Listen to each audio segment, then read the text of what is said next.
Hello, Chumbags. Welcome to the HQ. This is the Respawn Station podcast, and I am your host, Nick Sivak, joined by Kandula. I have arrived. And for a second time. This, you all didn't see that, but, we're this, take one. Just trust me on that.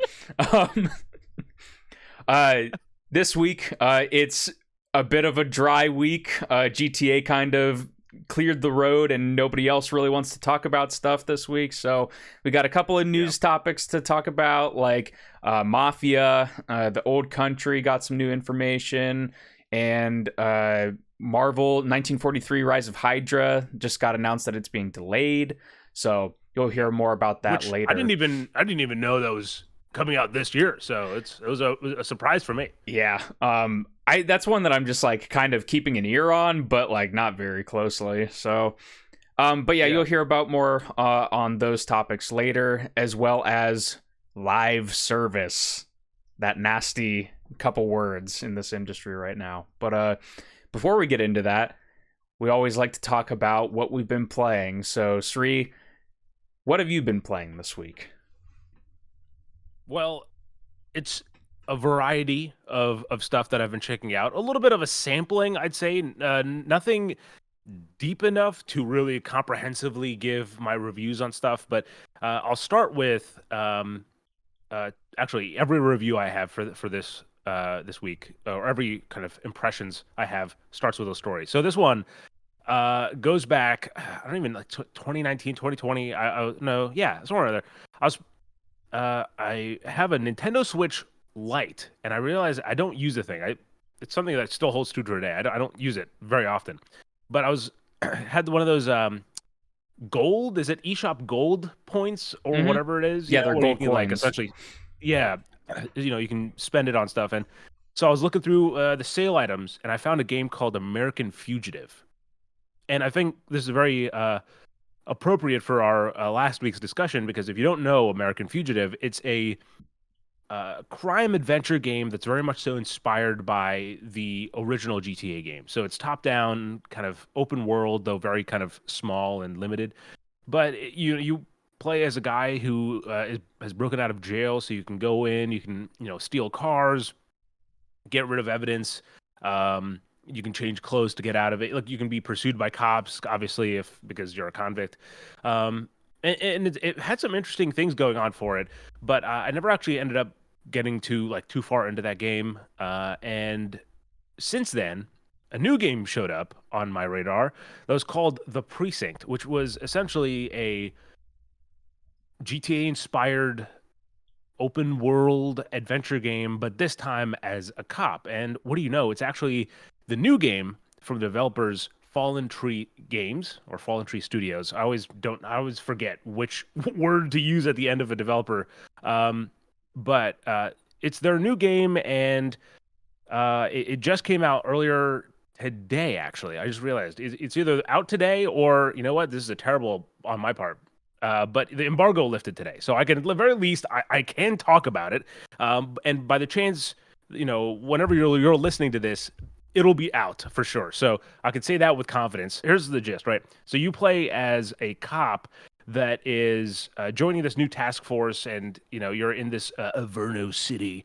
It's a very 80s inspired crime story, but obviously you're playing as a cop instead of convict this time. And what I find really interesting about this game is that it's not necessarily a RPG, like where you make your own character and kind of fill in the blanks. It's really much like a episodic cop drama where it has full voice acting, and all the kind of the main characters and stuff have little character cards, and cutscenes don't really have animations. It's more so almost like a visual novel where you have the characters lined up, their character art lined up, and then whoever's talking will kind of be pushed forward, and then the rest are kind of in the back. So with that said, I've put about 5-6 hours into this game so far, and you can actually play or watch my first hour of gameplay over on my YouTube channel. And here's the thing. I think that it is a very fun game that just has a few too many rough edges to be like, oh, this is really good. But I really appreciate what Fallen Tree has done here in terms of not being a generic kind of open world, oh, live in this world. It really wants you to be in this character. Like you're playing Nick Cordell Jr., who is, the junior is because your father was also a Cordell, and he was a cop at that very same station, and he died on service. And so there's like all this kind of setup of something happened in the past, and you have to figure out what it is. I haven't figured out what it is because right now I'm kind of climbing. Like I'm still a new guy, and gameplay here kind of consists of working a shift. Hitting the streets either in your patrol car or on foot, and finding people that are breaking the law. And there's a handbook of things that you can spot and kind of call out people for. And they range from a mugging or a drug deal to, hey, the meter's red on this car, or like the car is parked on the sidewalk instead of kind of being on the road. Mm-hmm. And as you're kind of doing your duty, you'll essentially be gathering evidence for a larger case that's being worked that kind of targets the two big gangs in Averno City. And so, with that said, there's my big spiel. I got everything, the general stuff out. I'm looking forward to seeing where it goes, but I really can't say strongly if I think this is a blanket kind of recommend for everyone. At the very least, I think, if you have interest in that kind of open world, small open world. I want to say it's open world, but it's not like you're not going to get lost in this thing in terms of just, oh, I spent hours walking around. It's not that kind Mm-hmm. of thing. It's more so just this kind of tight little crafted map where you have enough room to get around and actually have room for like car chases and stuff like that, while also not being too overbearing in its own way. Mm-hmm.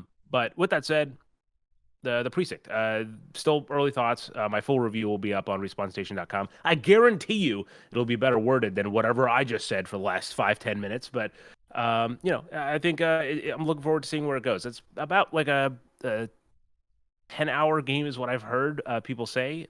So I'm about halfway through, I'd imagine. So yeah. Gotcha. And did you say, is it like a first person game or is it like a third person? It's the old GTA style, so it's top down Like top camera, down. Okay, and gotcha. yeah, and you have a little bit of wiggle room. So like you can if your character's like here, the camera can either be like above him here or like a little bit further up. So you have a little bit of that kind of control.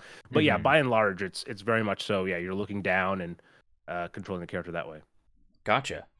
And also, would you say that like the narrative is gripping you at this point? Like you said, you're about halfway through, or do you think it's like, you know, are the rough edges that you kind of alluded to? Is that more so like gameplay oriented, or is that a mix of both? I think they're mostly gameplay oriented, but here's the thing. I think the narrative is trying to set itself up as a serious story. And what I think the gameplay tends to do, which I don't think is a bad thing, by the way, but what the gameplay tends to do is because of some of its weird, I don't want to say jank, but I don't want to reuse the word rough edges. Mm-hmm. But because of that, you'll end up having moments that maybe feel closer to like a police squad than I can't think of a serious cop thriller. Like I don't know, I can't think of a cop thriller, but like an Mm-hmm. 80s cop movie. It's more closer to like a police. Like I was, you know, like earlier today, I was playing in getting a little bit of street work done. And by the way, like when you pick a shift, you pick what kind of shift you want to work, so you can do on foot, kind of doing kind of regular beat cop stuff, and check meters and stuff, or you can go and out in your patrol car specifically, or both. Or there's a blend of stuff. When you pick up a shift, it gives you what kind of shift it is and where on the map that it's located that you'll have to patrol. Mm-hmm. But just kind of the so I was hitting the streets, I was working, and I had just the more you do, the more kind of crimes you stop, the more XP you get, which allows you to get upgrades and stuff. So I was like, oh, I'm getting this nice freaking like I just caught this woman. All right, it's gonna sound weird. I feel like is this telling me about the corrupt system of police work? But so like you, I stopped this woman and I'm like, hey, ma'am, can you check ID? And she's like, okay, the ID's clear. And I was like, can you do the breathalyzer? And then her breathalyzer's off the fucking charge there. So I was like, oh, okay, ma'am, could you step out of the vehicle? And I was like, I got her ass, like like I'm like reading her rights, and then a fucking car from another crime drives through and kills her. And the car takes off, and so I'm like, oh no, and then so like I lose the fucking crime that I'm solving here, and I can't get to my car. Like I get into my car and I'm trying to chase this guy down, but like this guy's fucking booked it. So stuff like that, where if you can laugh along with some of that stuff, it'll be a lot better. Again, some of that more police squad material. But if you're like trying to play it super, like immersive role playing type of thing, maybe there's some areas that you'll kind of brush up against there. Gotcha. But yeah, maybe next week I'll talk more about it if I don't have my full review out by then, or even if I do, who knows. Right on. For me, I've kind of the opposite of you. I've only been sinking my time into one game specifically, and it was a game that I alluded to last week, and that is Indiana Jones and the Great Circle. I've put about 16 hours in so far, so I'm a pretty decent chunk into it. How long is the game? I don't know, but okay. I know that from trailers, there's at least 2 other areas that have been shown that I have not been to yet. So I would assume maybe like halfway-ish. That's kind of the vibe I'm getting from the game. But yeah, Indiana Jones. I was looking forward to this game when it got announced, partially because I'm a Todd Howard stan, as you know. But also I'm a machine game stan. I do like those Wolfenstein games. And as a kid, I watched Indiana Jones, and like it's one of those things where it's like I hadn't really thought about or interacted with Indiana Jones since I was younger. And yeah, it set me on this, journey that I briefly touched on last week, where I was rewatching all the movies. Some of them I hadn't watched since I was a kid. And then I had watched Dial of Destiny for the first time. I missed it when it was in theaters. And so like, what'd you think? Dial of Destiny, by the way. It's a weird one for me because I like parts of it, and thematically, like I'm kind of a sucker for like the expert past his prime kind of trope, right. I guess you would call it.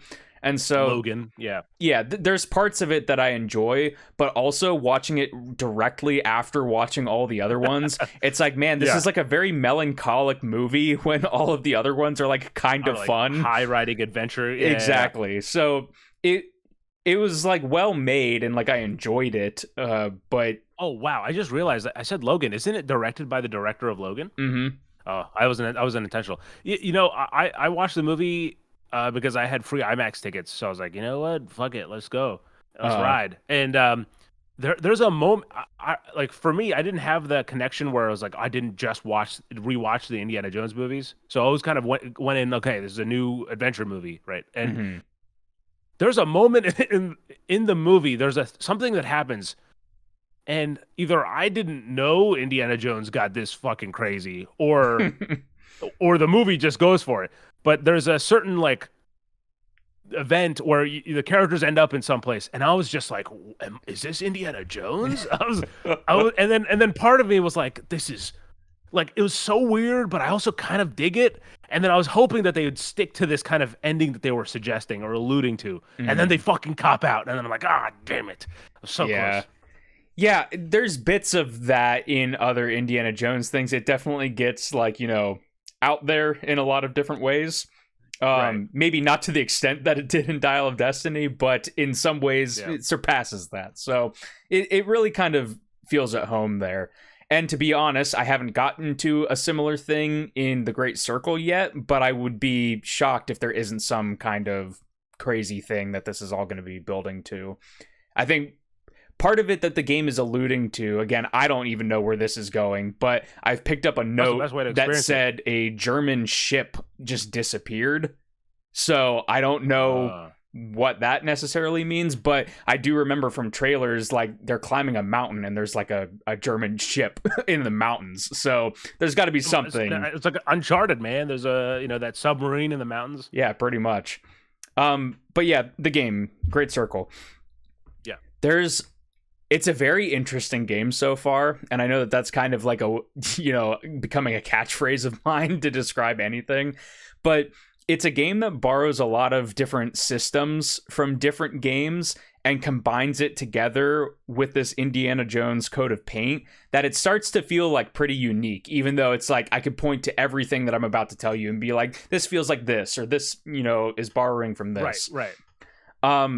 But so far it does all kind of come together in this really cool mix that I really like. So obviously it's in first person. That's going to differentiate you from Uncharted or Tomb Raider, which beforehand people were and that was the biggest point for me when I first saw it. I was like, oh, they're making a new Indiana Jones games from Machine Games, and it both makes sense that it's a first person game because it's Machine Games and their pedigree, but also it's like there's an expectation for an adventure game, I guess, nowadays, and it's usually a third person. So yeah, and it bucks that trend. So it seems that it worked well here.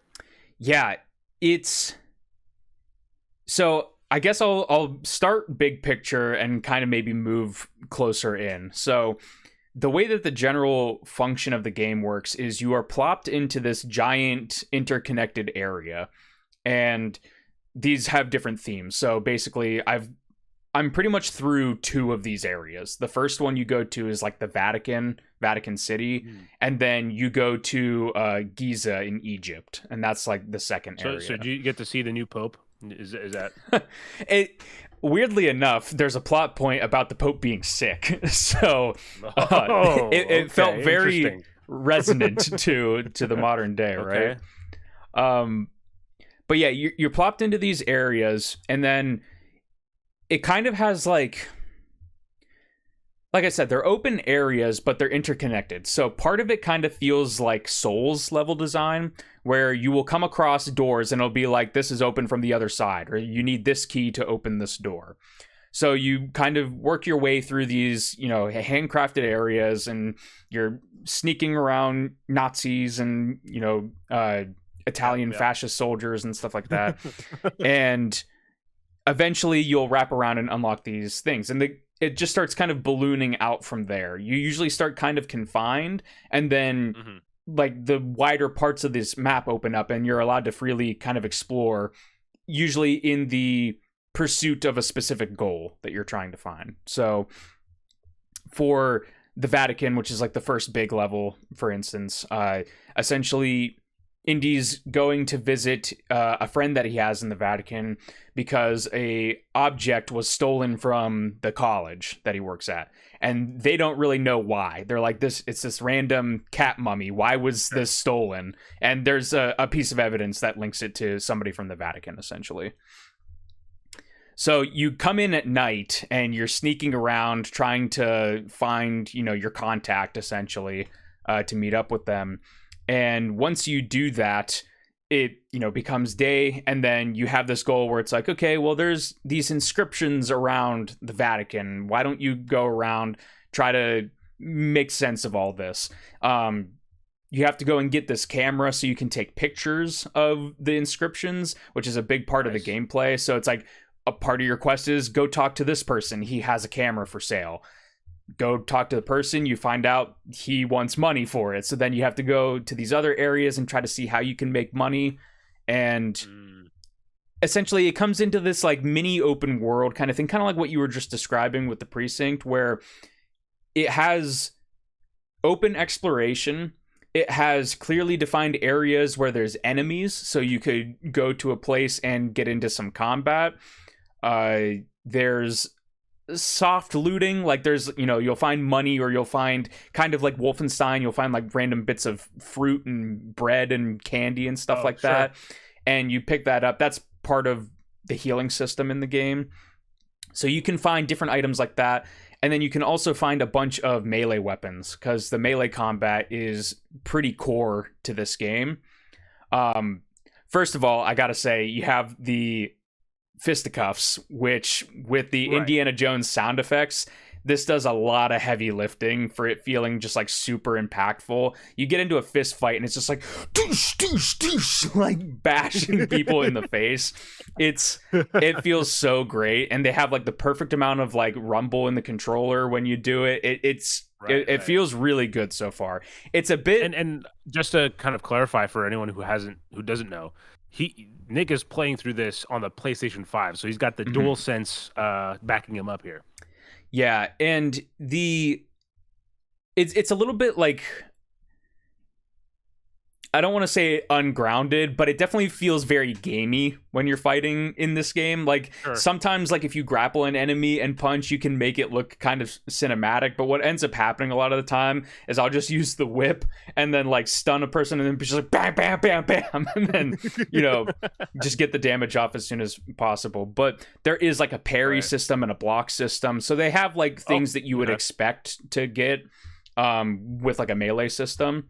And then with the melee weapons that you can find, of which there's like a ton of them that are themed to the different areas you explore, you can do like stealth takedowns where he'll like, take a shovel and smack somebody across the head with it, stuff like that.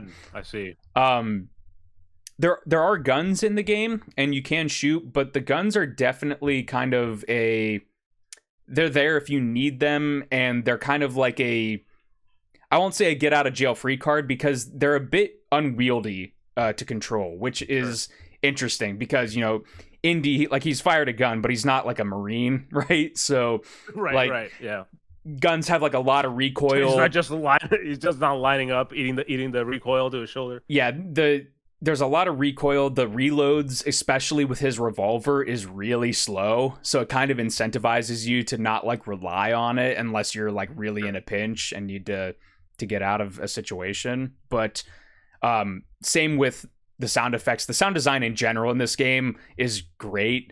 I mentioned the whip earlier. The whip is so satisfying to use. Like, it's tied to R1 by default. And so you hit that and then it just animates out on the screen and then cracks like a gunshot in your ear, and it sounds great. There's so many like different areas I want to go with this, but I get it. Leveling up is handled pretty interestingly. There's these books that are spread throughout levels that you'll come across. And once you find a book, it'll be like, your melee fists do more damage, something like that.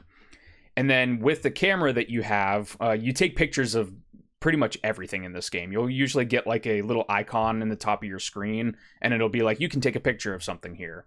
When you do that, exactly. Whenever you do that, you get a certain amount of adventure points. And then you also get adventure points for completing side quests and main quests. And you use those adventure points to unlock those book skills. So you have to find a skill, and then you have to get points to be able to unlock the skill. The reason that I bring that up is that because I'm a couple hours in now, I've unlocked a couple of different gameplay modifying abilities. And once you start unlocking these, the combat starts to get a lot more freeform and a lot more interesting. I didn't mention this at the top, but I'll mention it now because I'm getting into the combat. And it's the way that the general game kind of moves and feels in combat feels very similar to like a Dishonored to me, if you've played any of those three. Yeah. It's kind of the speed of the crouch, because you have the hands in view a lot of the time with the different weapons and everything. It feels like a little bit of a slower Dishonored as far as the combat goes. And I'll just tell a story essentially to get my point across. I was playing the other night and was sneaking around an area, kind of got called out because I wasn't hiding very well. And basically a bit of an action scene started to break out. And I was running over to a crate, and there was a beer bottle on the crate. I grabbed the beer bottle. If you hold the left trigger and then press right trigger, you will like throw whatever you're holding. So I had a guy coming up on me in the front. I threw the beer bottle. It shattered in the head, and so it stunned him. He was like, ah, or whatever. I was walking up. There's a guy with a gun about to shoot at me. I used the whip, and I had a skill that essentially meant that if I whipped around his hands, it would disarm him and throw the weapon towards me. So basically, it would skid onto the ground. I picked up the gun, started shooting the one guy, and then went over to the other guy that I stunned with the beer bottle and just punched him and knocked him out. And that's kind of how like the fun combat is starting to develop for me, where it's like it's getting into this really fun kind of groove of using your skills and your environment to try to just kind of create these like almost slapstick kind of combat encounters. Right. Which I think is like the what Indiana Jones does, like that, those kind of like sudden, like, I mean, what you described, I feel like I could see Indy kind of getting into naturally in a movie. Yeah. And so it's funny because it's like in some areas, like you're not like really designed to go in guns blazing and just like take out enemies all the time. It's something that clearly works. And, they try to incentivize stealth when it makes sense. But at the same time, like the stealth this isn't like Metal Gear Solid, right? Like I was like, beating up a guy right next to another guy and he didn't recognize me. Like, which is it's a weird mental thing because the punch sounds are so loud. It's just like, oh, somebody's going to hear me wailing on this person, but they don't. So, that's helpful. But the other big thing that I want to talk about is the exploration and the puzzles. Okay. I don't know how much hands-on involvement Todd Howard has with the project. He's an executive producer, and I know that he came up with like the overall arc of the story and everything like that, because this was his idea for this game, from what I recall, was pitched a long time ago. It was like back in the 2000s, and they didn't end up making it. And whenever Lucasfilm Games, whenever that started coming back up, that's when this deal for this game came about. But the exploration, it does have shades of like a Bethesda game where you're plopped in this area, like I said, and there's tons of points of interest out on the horizon, and you just kind of pick a direction and start being like, oh, I wonder what's over there. And then you end up finding a skill book, or you end up finding a collectible, those sorts of things. You find a mystery or a side quest that you can start, it takes you to the other part of the map. So it's pretty free form without being too overwhelming. I do get a little bit of choice paralysis right when I start a new area. I'm like, oh my God, I don't know where to go at all. But once you start like pulling at some of those threads, then it starts just feeling really natural. And you're just like, oh, well, I wonder what's over here. Oh, there's a tomb over here. Let's go see what this is up. What's up over here? So that's part of why I think the game is a little bit of a time sink, because like, you want to see what's around every corner essentially. And yep, I totally get it. I mean, that's me with Doom, going through and being like, oh, I could go straight to the objective, but also over here. Mm-hmm. And this is possibly my favorite part of the exploration are like the tombs, I guess is what I would call them, the equivalent of tombs.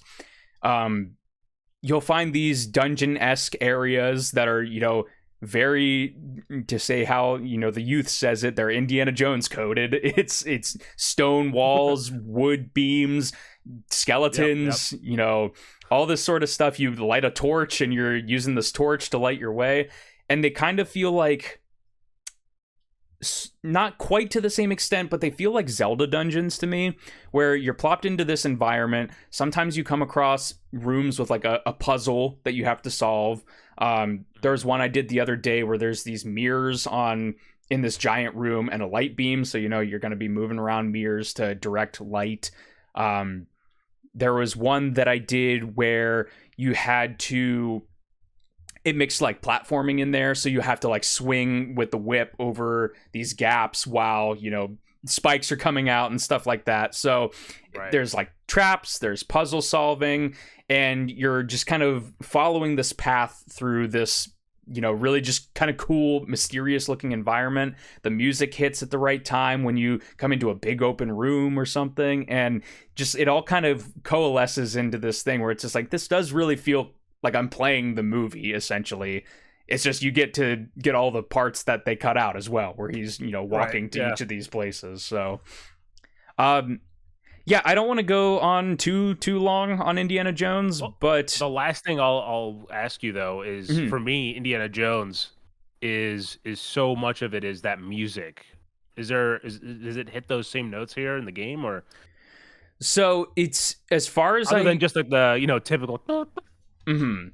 Okay, did that come through? I was mouthing the words, but I don't think. A bit of it, but yeah, I Okay, get the okay, gist that's of all it. Uh, it's they have the theme obviously, but as far as I am aware, I think it's an original score that takes like elements of the John Williams score. Mm.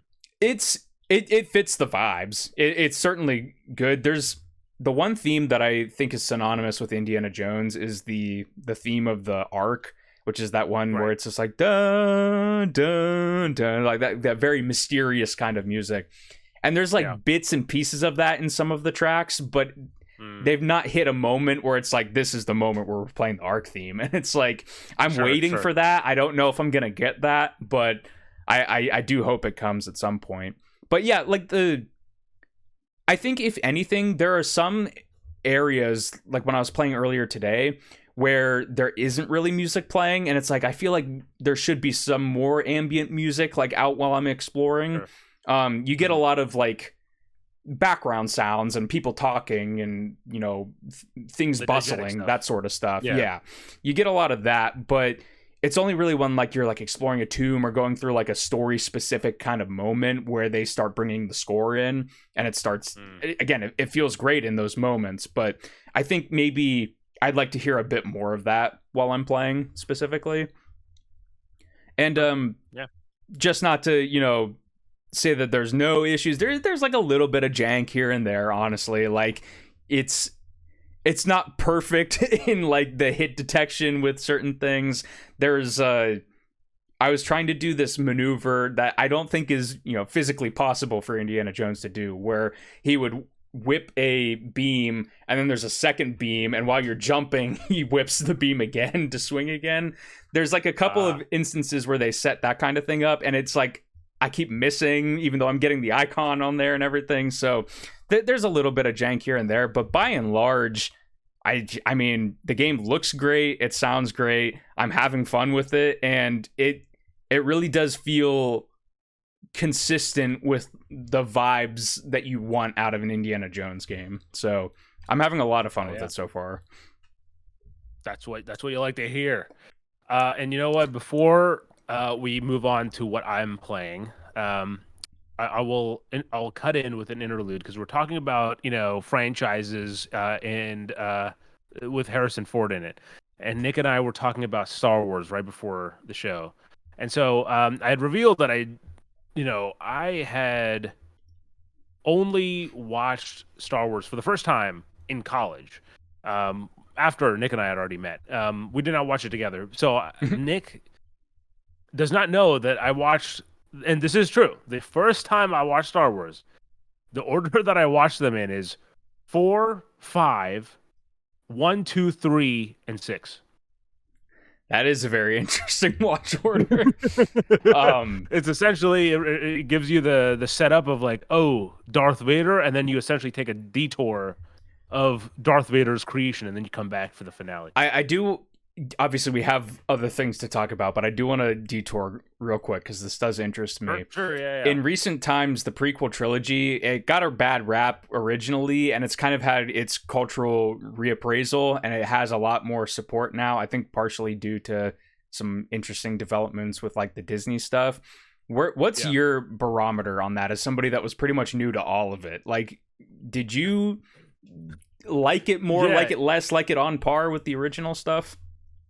There's I definitely think that the prequels should not have been done by George Lucas. There's a certain level of like I don't know. I think if you wanted to make a good movie, that like it needed someone else's like, time, love, and care to be like, okay, this is good, we can cut this out.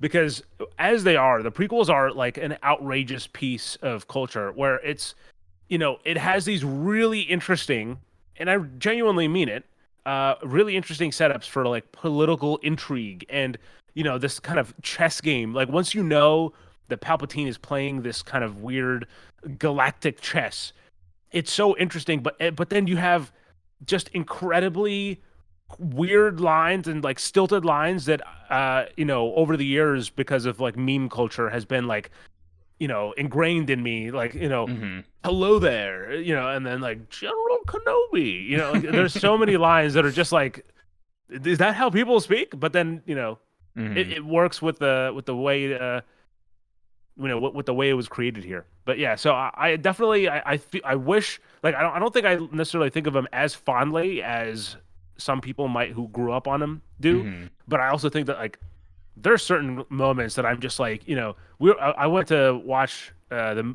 Return of the Jedi in theaters with my wife and Alexa, and there'll be times where like I'd be like jabbing her on the side because I'm like, it's about to happen, it's about to happen, and it's like, it's like. It's Obi-Wan saying, "I have the high ground." Hmm. Yes, yeah. Anyway, there you go. There's our little digression about. Of course, this isn't the rewind station. This is the respawn station. So we got to get back to the video games. And like I said earlier, this little first impressions segment will also have a story. Hopefully, I'll do better at executing this one than the last one. So let's dial back, okay, a few years. This time I don't actually know what year it is, but a few years ago there was a game called Journey to the Savage Planet from Typhoon Studios that came out. And some people might remember, I believe it came out for the PlayStation 4, Xbox One. It did decently well, and it did well enough that Google was like, "Hey, what's this over here?" And at the time, Google was building out Google Stadia, so they decided to acquire this studio to port over Journey to the Savage Planet over to Google Stadia. Now, not because Google Stadia was bad, but just because it wasn't good, Google Stadia did not succeed.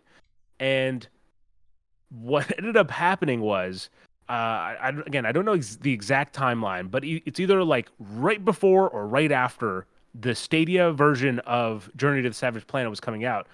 Google announced that, hey, Google Stadia is gone, baby. It never existed. It's dead. And obviously, it left the studio to kind of be disbanded. And what they did was essentially hire or rehire, reband all the people that were on that original team. Actually, I can't say all of them, but a lot of that team that was in Typhoon came back to a new studio called Raccoon Logic. Now, Raccoon Logic is I don't know where they're based out of at this point, but Revenge of the Savage Planet is their first game. And what makes this the reason why I give this whole preface for this story is because, well, let me read you the official little blurb on the Steam page about Revenge of the Savage Planet, just so in case if you don't know what it is. In a future knocked off its axis by corporate greed and stupidity, you have been made redundant and abandoned on the far edge of space with little gear and no safety net. That is Revenge of the Savage Planet. And if you couldn't get any more kind of by the way, you'll pick up on a lot of small little details here and there. Like there's a bald antagonist, which of course I take no offense to because I look great doing it. But his name is, I think, Gunther Harrison. And those of you who are well versed in Stadia history will know that the CEO of Google Stadia was Phil Harrison. So there's a lot of things you'll pick up on that way. But so I've played about 2.5 hours of Revenge of the Savage Planet, which is out now on PlayStation 5, Xbox Series X, S, PC, and on Xbox Game Pass. So if you have Game Pass, you can hop in for free. But I played the game with Alexa in co-op, and both of us had not played the first game. This was just kind of, we jumped in here. And man, this is such a fun game to just hang out and chill with. Essentially, the idea is, you're dropped into this map. It's a decent sized map, and it seems that you set up your base in New Florida, and it's like this RV that you can kind of deck out, and half of like the front of the RV is like the base camp where you can change your outfits, look at missions, look at your computer and stuff like that. And then you can also teleport from there to other kind of teleporters around the map, and other planets. I think I haven't gotten that far yet, but to kind of know what exactly happens there late game. But the other part of the RV is actually customizable. So you can go into editor, and as you pick up, you get money as you're playing the game, and you can use that in-game currency to spend on random little stuff here and there. Like there's one again, this game is very aware of its humor, and if you like that, you're in for a good time. But there, if not, manage your expectations, I suppose. But while I was perusing the inventory of in-game items, I saw that there was the statue. It was called Lars, which I believe is the ogre mascot of SteelSeries. And the description for the item was just like SteelSeries gave us a bunch of money, so now you can essentially give us fake money to put them in your house. And I did. I spent 69 million to have that fucking statue just roaring right above the pool table. So yeah, stuff like that is is fun. But then there's also a little bit of interesting complexity as you're playing. Certain animals and wildlife you can easily kind of hit and damage, but then there's also some that need to be like attacked in a certain way. Like there's these shelled ones where you have to shoot them on the back to get them to flip, and then you can wrangle them in. You can catch them too and take them to your research center. So there's quite a few different things that you have, kind of ways you can play the game. I'm trying to think of how I would compare this for anyone who's unfamiliar with it. It's definitely open world. It's not necessarily like a Minecraft-esque survival game. It's pretty goofy too. Maybe I'd say closer to something like Destroy All Humans in terms of kind of gameplay. But again, it's a lot more loose and but just as much personality. So whereas Destroy All Humans has that stiffness on purpose because it's an alien and you're playing the stuck-up alien. By the way, Destroy All Humans, also love that game. But here, the characters like running animations, like once you're like you're running like this with with your feet kicking, but then when you start like running full on, the head's back, and it's like adds to that kind of comic effect to it. And so yeah, I'm having a really good time. Again, not enough to really state firmly one way or another. And this is another case similar to the Precinct where there are definitely some rough edges here and there, but I think that by and large, this one can get away with it a little bit more just by the silliness of its nature. That you'd be like, this happened, and then you kind of laugh with it and keep going. Like, when things don't go as planned, it's a little bit more fun that way. Gotcha. Yeah, and then also like as you're playing, you'll find new things that, like the world progression is like, as you're playing, you'll unlock new equipment that lets you traverse a little bit more. So like there's these little things that at first you're like, I don't know what that is. It's just like has a little shimmer to it. But then later you're like, oh, I have a water weapon now, and I can essentially blast this item with it to make it into a base that I can jump onto and then traverse other places. So yeah, I'm not too familiar with the series now, I guess you would call it. I remember seeing trailers and everything for it, and I have like the title font essentially like kind of etched into my head. But yeah, not too familiar with it. It's funny though that it sounds like it's very tongue in cheek about its origins and everything like that. Those games feel like they're so hit and miss though. Like if you're not in on the joke, like I have no idea how that lands. Like especially like something as like the Harrison joke, like you have to be like really in, I feel like, to understand that. Like right. Yeah, so I don't know if I would be able to kind of devoid of the experience say, how those moments would be like, oh, how is Gunther as an antagonist, Sure. not as a caricature of this other person. But I do think that at a base level, what's there is vibrant and fun of enough of a playground where assuming you have a friend or two to kind of hop in with. I believe it's 3-player co-op. I'm only playing in 2, but assuming it's 3-player co-op, you can hop in and just have fun, for a while. And if you want to, there is those mechanics there where you can really customize your place and spruce it up, or you can kind of focus on just the story and in a sub kind of maybe 10-hour playthrough, get through all of it. Mm. Right on. But that is what I've been playing. There's one other thing, but I'll maybe talk about that later if we can squeeze it in.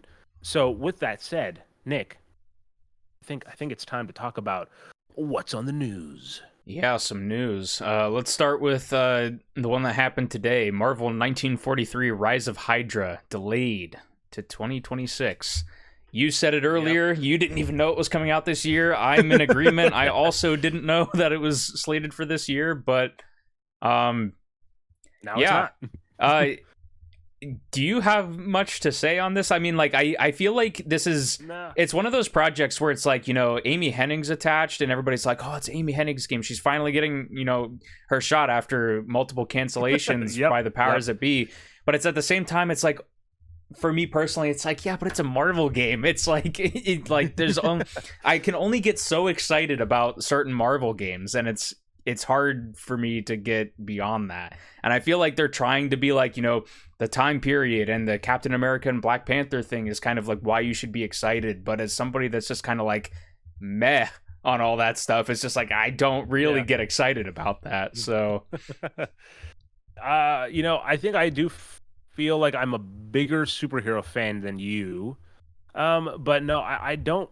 I think, I am more excited about this as someone who's, I want to see what she's working on next, and less about, it's in the Marvel universe. Sure. And that being said, this is a rare case. Actually, I'll also say that it's a Skydance game, and I'm a big fan of Skydance as well. Not just because, actually, it is because I'm a fan of Skydance that I applied for an internship when I was in college. That I obviously did not get into. I wouldn't be here if I was. But no, I think this is a unique case of a game where I'm looking forward to it, but I absolutely is not on my radar at all. Like, what I mean? Like, when it comes out, when we're approaching the release date, I'll be kind of tuned in a little bit more. But right now, I mean, this thing isn't even like within my field of vision. So when they're like, I'm guessing that they did this again, just from first reactions. We literally just saw it today that this push happened. I'm guessing this is because the new Thunderbolts movie is doing well, and so they're like, okay, Marvel news should be, maybe we'll get some people kind of tuning in now to this game. But yeah, I don't really. Correct me if I'm wrong. Have we seen gameplay? I know we've seen like cinematics and stuff for this game, but just like cinematics. Yeah, I don't think there's any gameplay of it yet. So yeah. Well, let's hope that's not an ill omen. Is all I'll say on that front. I agree. Yeah, I agree. Next up, let's we can get this out of the way too. I can get my fanboyism out here.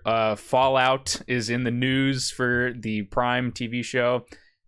Finished production on season 2 a couple days ago, and with the somewhat of a surprise announcement that they are aiming for December to have season 2 out, which is an incredibly fast turnaround time, in my opinion. The season 1 got announced, especially for a full show, like full length show. I mean, like these are like 40-minute episodes, big production value, a lot, like no shortage of CGI, not even including the fact that the main character needs his nose job every time he's on screen. Yeah, the first season was announced in 2020 and didn't come out till 2024. So it's just like I was like fully expecting like 2 to 3 year gaps between these seasons. But it's like, hey, we're getting season 2 seemingly at the end of the year. They've been greenlit for a season 3. That's great news. Did you see that little teaser that they put out too? I did see that. There is a teaser floating out there. There's a quick little kind of shot of them walking towards New Vegas. as well as like some And yeah, the in-universe billboard. Cooper Howard advertising campaigns that he's been doing. And the thing that excites me and scares many other fans is that in the year 2025 we are getting new Fallout New Vegas like lore and content.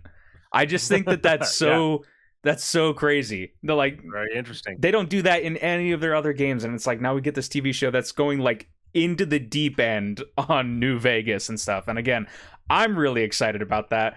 Other people are not as excited about that. Sure. But yeah, if some of the leaked set photos are anything to go off, like they're going to be doing some really sweet stuff for season 2.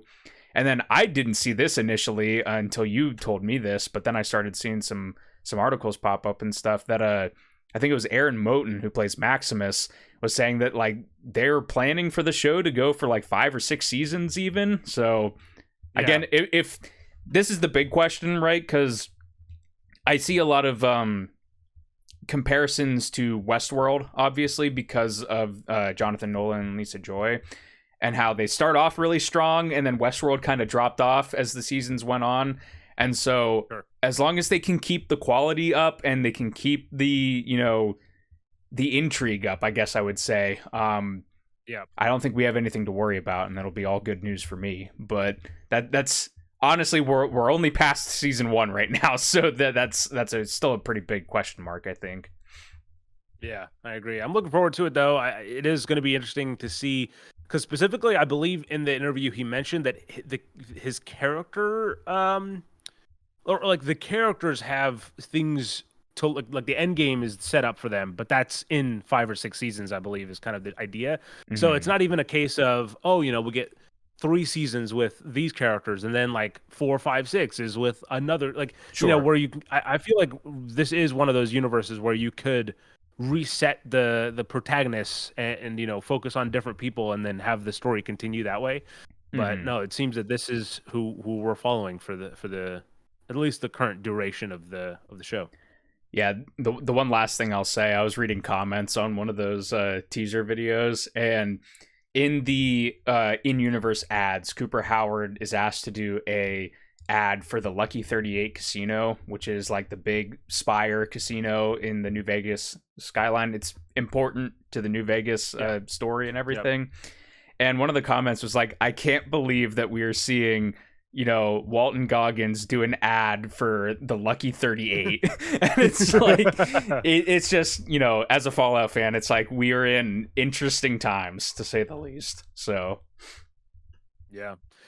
Speaking of interesting times, how about this? All right. Usually developers will preview games, you know, like it happens all the time. It just did it for the Doom, the Dark Ages, not the Doom.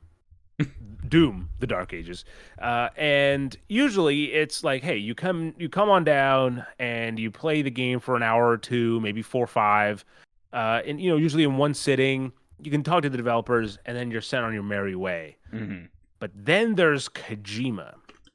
Essentially, last week, I believe, Kojima flew a few people out. Kojima Productions flew a few people out to their headquarters where they could play the game, not for 1 day, not for 2 days, 4 days total, with some people saying they clocked in around 30 hours of gameplay, and share their first impressions of the game.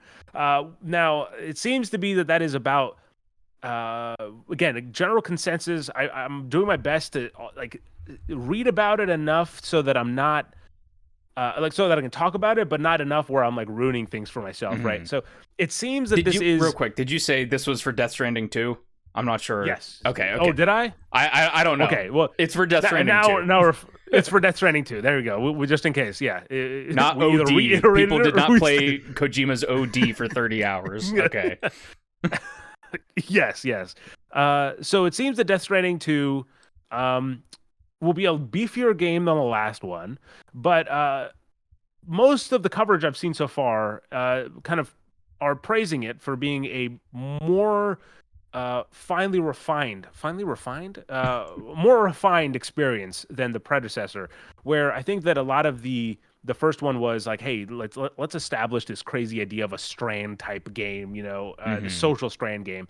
This is, let's take that and build upon it. So this game kind of jumps into the action a little bit faster while still retaining maybe the slower kind of prodding or plotting across a diverse landscape. I'm not going to say what, because again, I did find out that the game is set in a certain location for the first little bit, and then quickly you go somewhere else. And I don't want to ruin that for anyone else who doesn't know. Hmm. But it'll be interesting because the first game is pretty much exclusively in America, and so now we're like, when America's all tapped in, ladies and gentlemen. We don't need to actually. Truth be told, Sandbridge got deported, so he's now working south of the border. It's But America in map icon alone, pretty much. Um, yeah, so yeah, any thoughts from you from these kind of previews that went up? yeah, I think it's a logical evolution for Death Stranding. I think a lot of people went into the first one not expecting pretty much the gameplay loop to be delivering packages and everything, and they had like bits and Yeah, pieces of combat, obviously with like the BTs and everything, but it felt, weighed completely differently. And so right. from the impressions that I saw, it seemed like, there's more of an emphasis on giving the player the freedom to tackle things how they want. So it's, you could sneak through this area, you could initiate combat, you could just, drive through and ignore things. But that the core gameplay of you're a delivery person essentially is still maintained, and expanded on in interesting ways. So I think it was a pretty logical direction for a sequel to take. And then any of the Kojima wacky story kind of stuff is what will honestly take center stage probably once you have a baseline of what to expect with the gameplay. I think the length, just as a casual fan, is a bit concerning to me.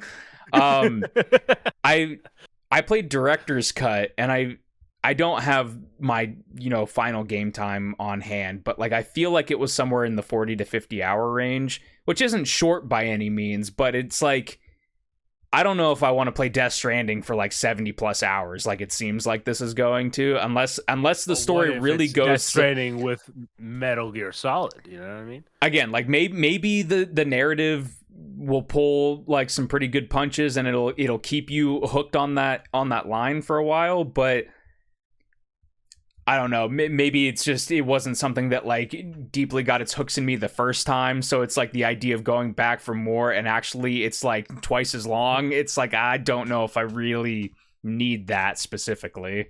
um but it Yeah. on the flip side, for people that were really into it, to hear that you're getting even more of that, like, I mean, obviously that's going to be an exciting prospect. So that could just be me Yeah. over on Party Pooper Island.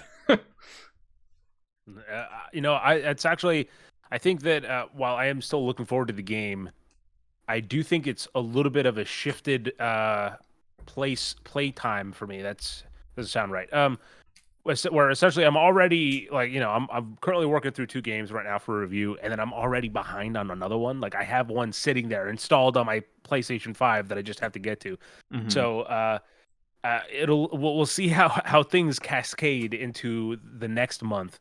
And I will say this, again, not to take this back into the Rewind Station podcast, okay, but little movies coming out this year or this month, and I already know it's going to be my favorite movie of the year because I know myself, and so much so that I have not one showing, but I have two showings for Mission Impossible, the Final Reckoning booked, Nick. Hmm. One in IMAX opening day, and another opening weekend in Dolby Cinema, so like to experience it in Dolby Atmos. So, whoa, I'm locked in. But those it's a 3 hour movie, so that's at least 6 hours of gameplay time I'm losing I on. I'm gonna insult you, unfortunately, here in saying that I didn't see the first part of this last duology. So I need Ah, to get around to it at some point because I liked all you the do, other you do. movies that I've seen from it. But You do. It's I don't blame you. For some reason the last one didn't do as well. I mean, it still made money, but it wasn't like a crazy success at the box office. mhm. And I think it was such a surprise that they renamed the new one because originally it was the Dead Reckoning Part 1 and Part 2, Mhm. but they renamed it so that the first one's just Dead Reckoning and the new one's called the Final Reckoning. So yeah, Okay. they're like, we don't want people to assume the part 2 means that you get, they're just trying to get people into the door at this point. So Mhm. hey, I'm here. I'm here, Tom. Anyway, next we got where do we want to go here? We got a few games to sneak in, Let's a few news. I can talk about Outer Wilds real quick, just because that's a real minor one that I saw. Um, Outer Wilds, yes, not the Outer Worlds, Outer Wilds, the indie space exploration game from Annapurna, and I think it's Mobius Games that made that. Um, Tons of acclaim, tons of widespread praise. Apparently there was a minor update to Outer Wilds that was pushed out, and in the patch notes they made mention that resources are being more focused on their next game, which I guess is the official first words that they're working on a new game. So they've Yeah. previously mentioned that Outer Wilds wasn't going to be getting any more significant content things because they had the Echoes of the Eye expansion a couple years back. And so Outer Wilds is pretty much done. And they're working on something else new.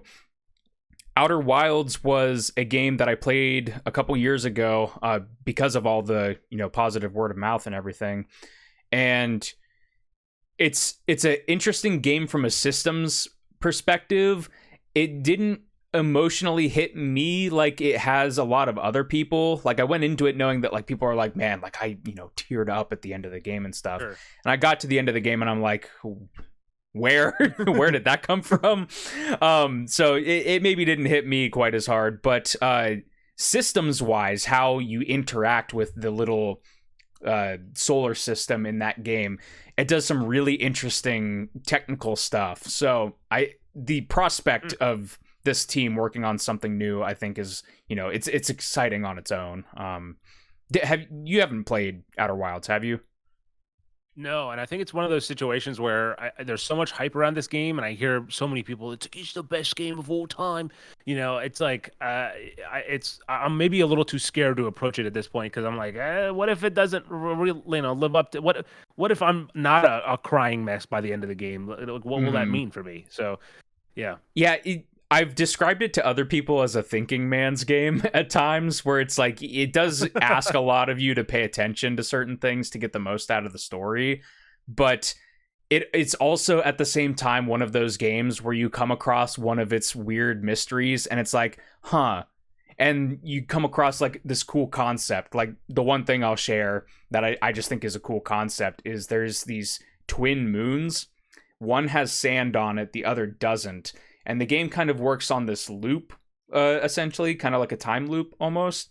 And during the loop, the gravity from one planet is pulling the sand from the other, and it reveals things and uh, builds things on each planet. So it's like there's really cool, like interesting sci-fi stuff that you don't see in other games. And so that was the stuff that right. I took away from that game, being like, wow, that's like really interesting and cool from a game design perspective. So Hmm.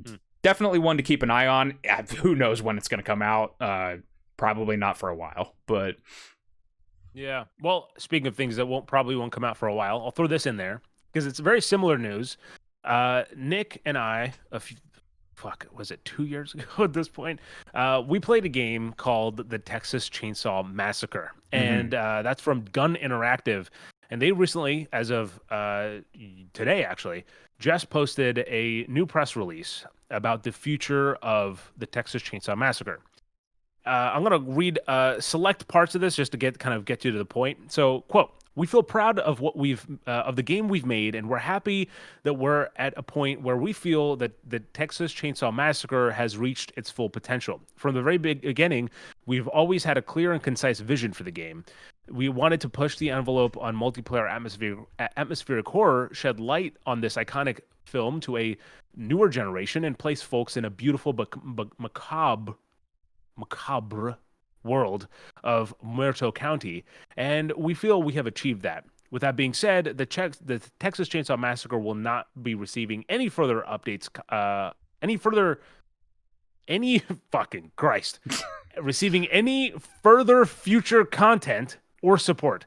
This means there will be no more DLC balance updates or bug fixes after the upcoming May patch. Now, at the end, they also say, what's next for Gun? Stay tuned. So, no exact words, but it's similar to kind of, I think, what we just talked about with Outer Wilds developers, where they're moving on now to something else. That this project is kind of done, is finished. So if you want to play the finished experience of the Texas Chainsaw Massacre, it's available on PS4, PS5, Xbox One, Xbox XS, and PC via Steam and the Microsoft Store. But there you go. Jump down the well. That's the pro strat. Yep.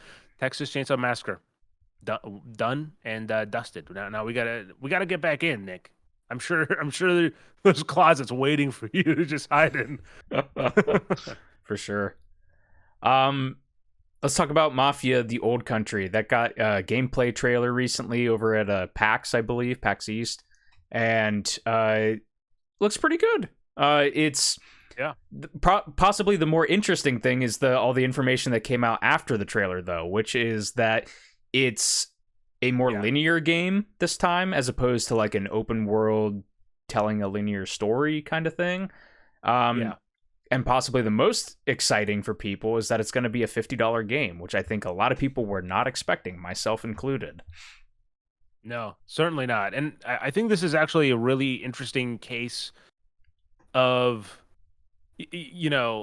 there's a lot of talk currently in the industry, not incited by by my own article about this subject, but the idea of now voting with your wallet matters more than ever. When developers are asking for $80, okay, you have to say which games are worth the $80. I'm not going to pretend that when, GTA 6 comes out and it's $80, $90, $100, people are going to be like, actually, I'm not going to be like this game's going to sell. And there's also the very understandable argument to be made that there's enough content there for that, right?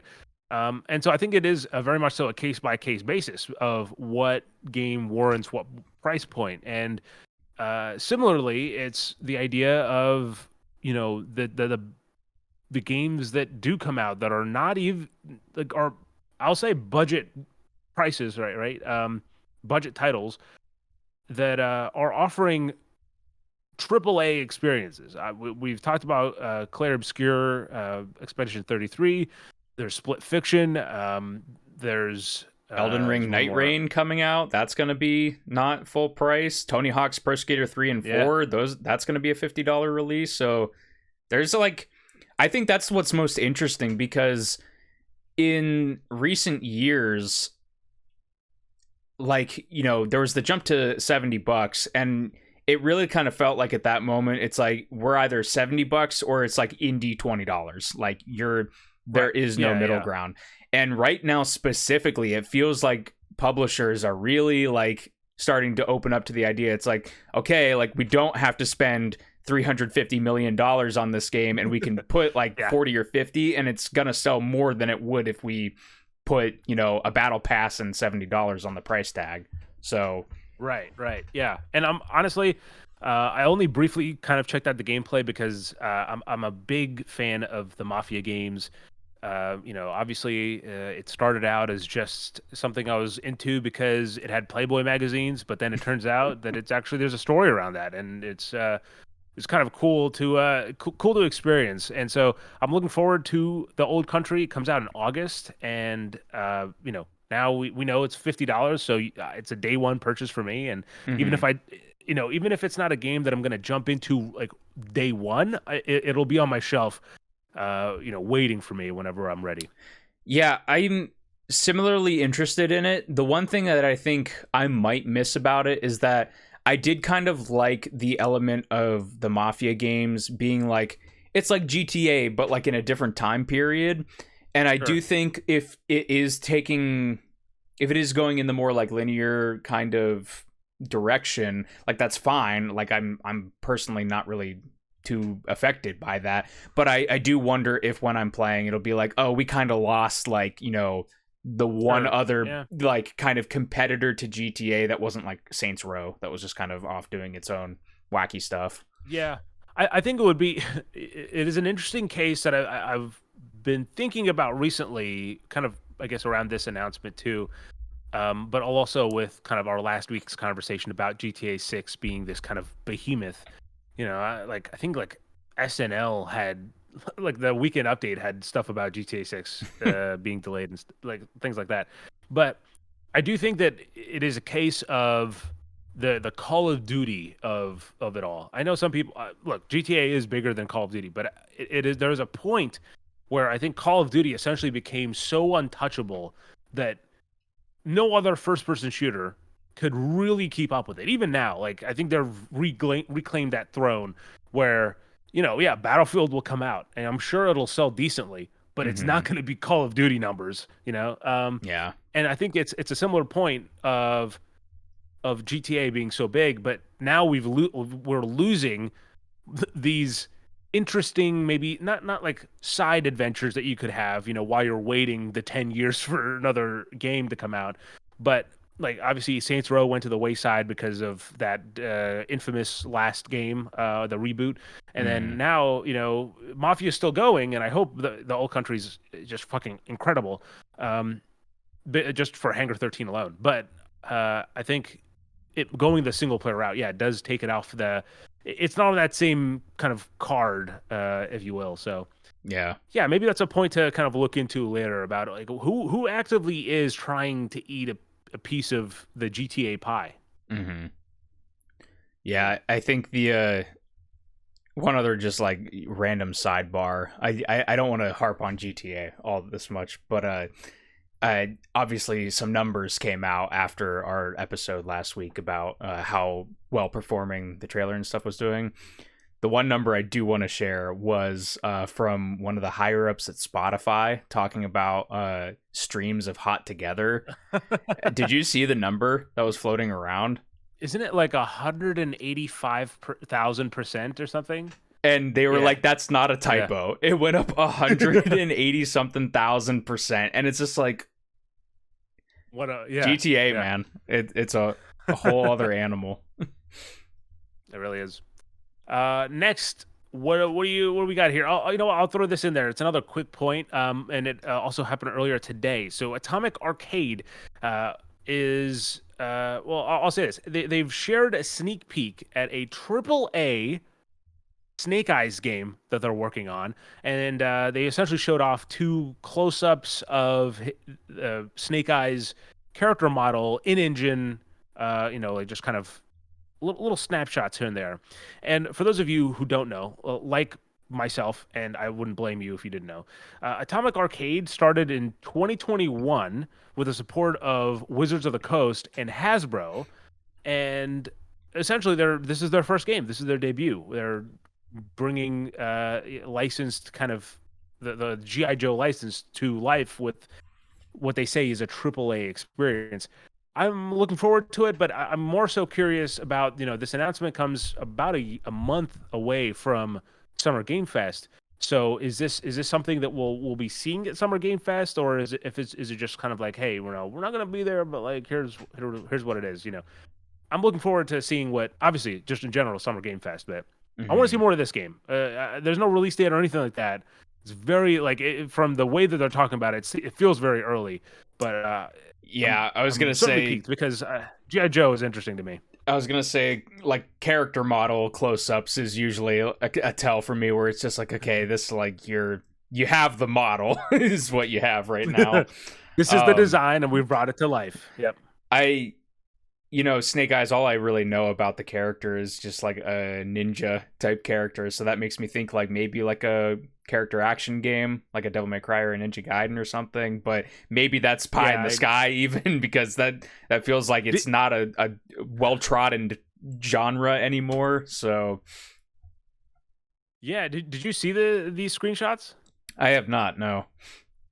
Yeah, so they're very much so it's literally just two screenshots. One is kind of his armor with which has like the GI Joe or not the I forget what the logo is, but they have the logo up top, and then he's holding a gun, and the other one is his like samurai blade or whatever with like Hmm. blood covered and stuff. So yeah, I definitely think it is that very much so that kind of action game. They released like you know essentially like a short little like 10-second snippet where it's just you know like in-game collectibles where you're just rotating it slowly. Like that's essentially what Sure. they showed out. So more coming soon. But look, there's something about GI Joe that I really appreciate. I'm not in on the canon, but there's certainly some get hype moments in GI Joe that I'm curious to see if they tap into here at Atomic Arcade. Before we cut to the ad break, let me just quickly fill you in on a few little surprises here and there. So first, here's a game that I think our boy Nick will be super into. And so if you have a taste similar to him, then you'll probably like it too. From Canadian solo developer Tito loves you. Oh shit, I should have read that before. Uh, and Dread XP comes the ultra-violent first-person shooter Pigface.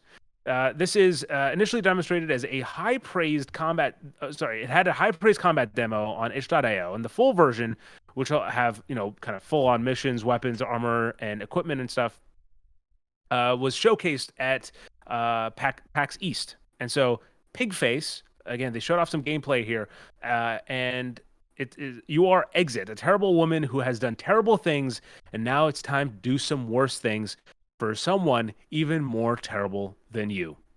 That's all I'm gonna say because I think that's a pretty good that's a pretty good sum up. Has a very visually kind of has like old Half-Life vibes, but yeah, super fast paced and pretty fucking pretty fucking violent. And then let's see. Oh, the last thing I'll say is briefly, I think maybe last episode, 2 episodes ago, I had talked about Crashlands 2. I just want to re-highlight because my thoughts are not. There's nothing else to add to that discussion, but the friendship-fueled open-world crafting RPG has new modes and improvements that have come out with their 1.1 release today, or today as of when this press release went out, so earlier this week. So check it out. There's quite a few kind of improvements that they've made. It adds 1.1 update adds new weapons, gadgets, and trinkets to the beginning of the game to essentially change the pacing of the start of the game, which I do think was a little bit weak in terms of really kind of getting going. And so it seems that they've tweaked that and then also improved tons of add-ons, tons of odds and ends throughout the game, including nighttime darkness is now adjustable. Base building has been improved with customizable home teleporters and the ability to build on more of the world. So a lot there. So if you have any interest in an open world crafting RPG, then check out Crashlands 2, available now. But with that said, before we get to the big topic, let's hear a word from our sponsor.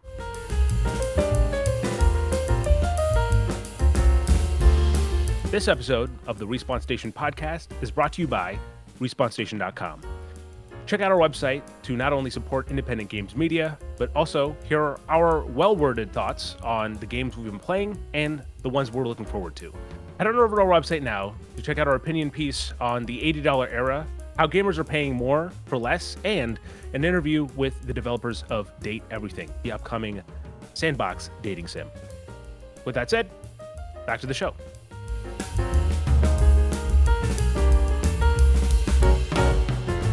Thank you, sponsor. That was a great sponsor. Wasn't that a great sponsor, Sri? That was a great sponsor. Thanks for sponsoring. Now, Nick, what are we doing? So, a little bit of inside baseball here. Last week, we mentioned regaled you with my tales of power outages and this fabled Lost episode, right? We took some of the news topics from that episode and highlighted that last week, and then we were like, this week, you know what? Why don't we just take the main topic from that episode? So you're pretty much getting the Lost episode. You just got to listen to two different episodes to get the same effect. So Yeah. essentially what we were going to talk about in that lost episode, semi broadly, but we'll drill into various different topics here, are live service games. This was partially spurned by a Scott the Woz video that was posted recently covering live service games. And I just... guys, Sri here. You even got glasses and everything. It's spitting image. Yep. I think it's an interesting conversation to have, though, because live service, it is essentially like verbal poison right now in the industry for a lot of people, where it's like, if you say that this game is a live service, I am tuned out 100%. But I was thinking about it and I was like, I think you and I both, we've dipped our toes into several different live service games, and I think it's worth having a conversation about, obviously the bad that comes with the live service, but also kind of the things that we get attached to or that we go to when we're looking for that type of game. And so I thought it would just be kind of fun to have like a kind of a broad conversation about live service and how we both feel about that. Yeah, and now we can also have like a Star Wars-esque watch order where if you watch, this part of the last episode and then like this part of this episode, you'll have the lost episode. You can the watch order connects, and it'll all come together. There's a secret message in there too that you'll have to figure out. I'll spoil the secret. The once you listen to it all, it turns out the podcast was a giant circle, just a big old circle the whole time. But anyway, let's talk about live service games. And you know what? Here's the thing. Well, we talked about Scott the Woz, and I think he does a good job at the base pitch of leveling the playing field when you're approaching this conversation. Because truth be told, I think, if you told high school me, when I was around earlier, like if you told me when I was playing Black Ops 2, right? Mm-hmm. The idea of a live service game, and I know WoW already existed and all that stuff, but I'm talking about like the way they exist now, like a Call of Duty Warzone or a Fortnite. The idea would be so enticing, right? Like, oh, you don't have to jump between games. You're playing one game just consistently, and it's getting updated. And in some cases, like substantial upgrades. Like I think that when Fortnite moved from whatever their old engine was to their new engine, the Unreal 5, it was like an actual fidelity leap, and I've never seen that in a video game where it was like, I'm playing the same game, but it looks like a totally different game, and stuff like that. Like it makes it such an interesting case for what could happen, what's the possibility of these kind of games. But of course, I would also have been foolish, and I would be like star-eyed about this idea and not realize that live service games comes with their own baggage and kind of drawbacks that are, I think, maybe in a lot of cases, outweigh the good. Mm-hmm. So where do you want to begin? Nick, I'll let you lead the conversation. I'm going to close my eyes for the rest of the podcast. I want to start like very, very top level, surface level. When you hear the word or the phrase live service game, to you, is that something that is exciting? Is that a turnoff? Or is that something that, like, you'll cop out and say, I'll wait and see on it? Ooh, this is completely devoid of IP, I'd say, because that is another aspect of this. But like, if something comes out that you've never heard of before, you have no attachment to the IP, and they say we are a live service game, what's kind of your gut reaction to that? I think at this point in time, as of when we're recording this, it is immediately like a turnoff, because again, we're removing the idea of there's a kill the Justice League Suicide Squad game, like hold on, I'm listening. But then we know what happened with that game too, so it's not like history speaks for itself there. But by and large, with what I know now, it just largely turns me off from that game. Just because it feels like there's, and again, we'll get into this, but there's so much baggage to unpack with some of these things that they're often kind of worse than they are better for it. Yeah, I mean, I'm the same way, really. Like, we were just talking about it with Death Stranding, and that's obviously not a service game, but like, because of this baggage that you're talking about, we're at the point where the idea of a live service isn't looked at with, like, shimmering like allure, right? It's not like something where you're just like, oh, what does this new genre enable this game to become, right? Now it's, oh, you want Fortnite money, so you're doing a bunch of stuff that doesn't actually contribute to meaningful content in the game.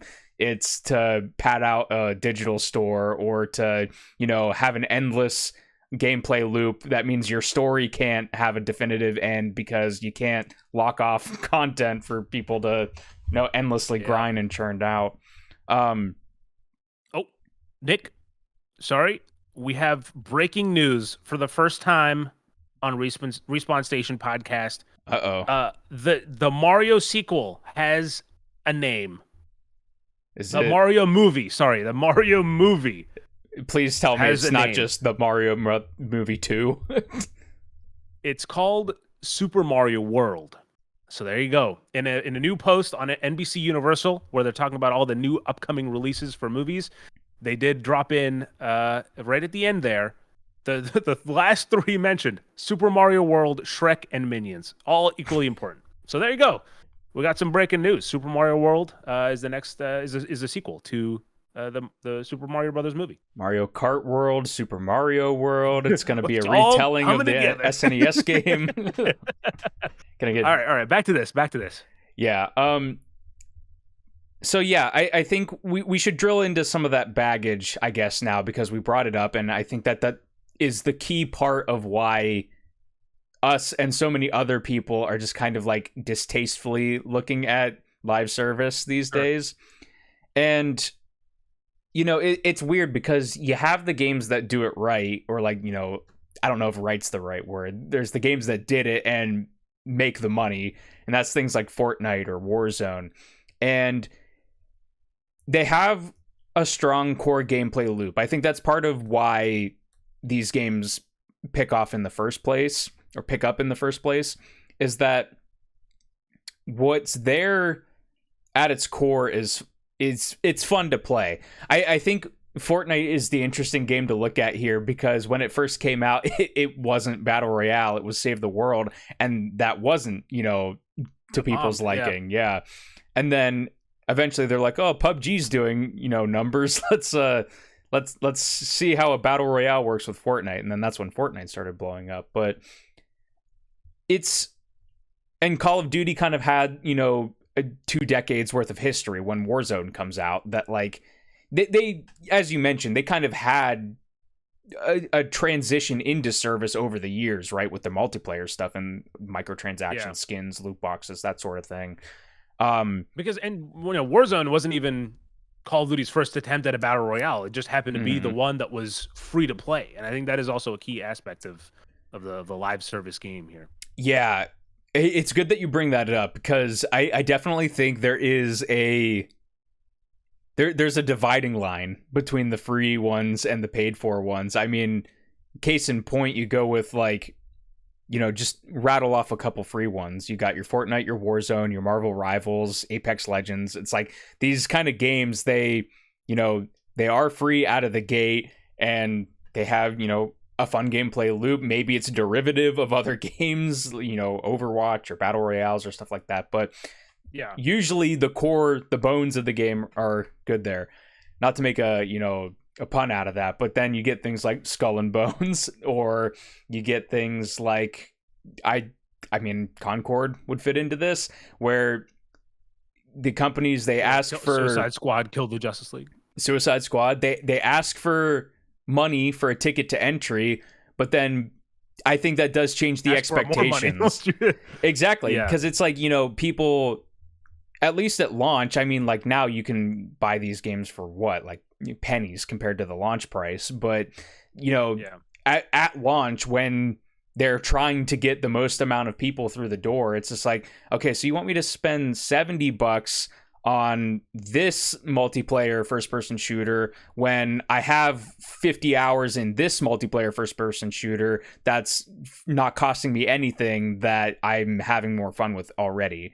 Like, it's a weird expectations versus, like, cost analysis that people are being asked to make with it. And I think that's just, like, it's baggage is the perfect word to describe it. It's just, like, a bunch of stuff that people don't want to deal with. It's like, I just want to play a fun game. Like, why do we have to bring all this weird hubbub around it? I think there probably is a very, like, if you do a poll and you ask the general gamer populace if they would rather pay $50, $60 upfront, $70, $80, whatever, upfront for a game that is finished and, like day and date and you're getting it. Or maybe, it has some DLC or whatever, not that's beside the point. If you want a solid price for the game up front, or if you want to have like a free to play game that you have the option to purchase stuff, I think it would be mixed. I think there is an idea that people will be like, actually, I think it's all one. Like, I think most people would say they want to just pay up front. I don't think that's the case. I think there's a large percent of the gaming population that would love a free to play game. And, so I do think it's mixed there. But what the difference is, a lot of these developers are essentially fighting for the same pie. It's like, by and large, they're trying to get the same viewership and audience base or whatever, like gamer base. And I think that's kind of where maybe the friction comes into place. So, well, I'm curious, before we talk about maybe our own experiences, do you want to talk about what games we personally play in live service of, like, because I think that would make a case for why we feel a certain way about live service games, Yeah, sure. So for me personally, like, we've talked about on the podcast before, like, the service game as a concept. Like, you and I have my service game, which is Fallout 76. That is the game that I play, that because I'm a Fallout fan, I have that, IP attachment and that love for that franchise. So it's like, I go to that game because it is a Fallout game that I can play with friends, first and foremost. And it is a Fallout game that still gets updates and new content. So it's like, I want to see what interesting developments are happening in the world of Fallout that maybe they're hinting at in future stuff, or that might tie in future games in surprising ways or whatever. So that's like the main one. Or even, I think, for just not to speak for you, but I think it's also the interesting of, like, we just talked about the Fallout show. And I think that, having 76 be the backup of, like, oh, I experienced the show and now I can go be a ghoul in 76. Stuff like that, I think, adds to the experience as well. Yeah, for sure. And outside of 76, because I can say 76 is the one consistent one that I have played since launch, where I've taken, like, minimal breaks on it. Outside of that, any other service games that I've played, it is a on and off kind of relationship that I have, with very big off times in there. So, like, Apex Legends, that is, I would probably say that and Rocket League are, like, my three service games that I put the most amount of my gaming time into. Apex Legends, when it got announced, it was coming from Respawn, and it was, like, tangentially related to Titanfall, right? Like, it was like, it's using the weapons and kind of the movement mechanics for a lot of different things. So I was like, at this time, there was Fortnite. I had tried Fortnite, but, like, it wasn't my we've talked about it. It's not, I wasn't dropping into Tomato Town or whatever. Like, it just kind of wasn't my cup of tea. Warzone wasn't out yet, but there was PUBG. I had tried PUBG and was just kind of, like, meh on it. Like, there was no, like, kind of art direction hook for that game specifically to really pull me in. It just kind of had, like, a milquetoast kind of a vibe for me. Um, Yeah. but there were like other games. Trying to remember when Apex Legends even came out. It was like I had played Rocket League, so that was definitely one of those ones where at the time I had put some time into, but like maybe Operation Firestorm for Battlefield would have been out at that time. Maybe that was after, I forget. But basically, a little bit of Firestorm. Yeah. at that time there was like, several battle royales where I'm just kind of like, this, like, I like the concept, but none of the games kind of grabbed me. Apex was the first one that kind of grabbed me and my friends, and we were like, okay, this is like pretty fun. Rocket League, same kind of thing. I'm in an off period with Rocket League right now because there are some aspects of that game that just turn salt, like the salt level up to like 9,000. And so very similarly to Call of Duty multiplayer. Now you can play Rocket League in Fortnite. Exactly. Think about that.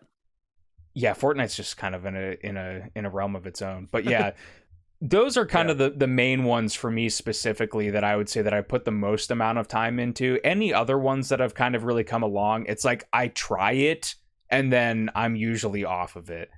Like the last thing I'll say is like Call of Duty multiplayer for me. I do get my craving to hop into that every once in a while, but I feel like specifically, and we'll get into this a little bit later, I'm assuming, the best time for me to play Call of Duty multiplayer is for like season 1, and then I'm pretty much out because I'm one of those guys that like I cannot stand the skin usage in Call of Duty. It is something that is so weird to me where it's like it's this grounded, like arcadey, albeit military themed shooter, but then I have like Jigsaw from Saw and Nicki Minaj coming around and like blasting me with a shotgun and teabagging me, and it's like we've lost the plot quite literally here, and it's something that like actively pulls me out, where it's like Fortnite is built around like an art style that can be adapted to multiple things,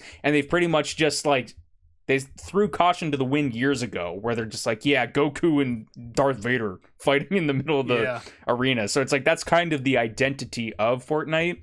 Whereas I feel like Call of Duty's always like for season 1, it's like, yeah, Task Force 141. And then it's like, okay, now the WWE is invaded. And it's like, what? Like, I don't get it. Like, yeah. It's definitely a lot to... I do think that there's a whole different conversation as well of just the skin and the need to have something to keep people engaged, to like express themselves, and also I think more importantly like spend money to buy right.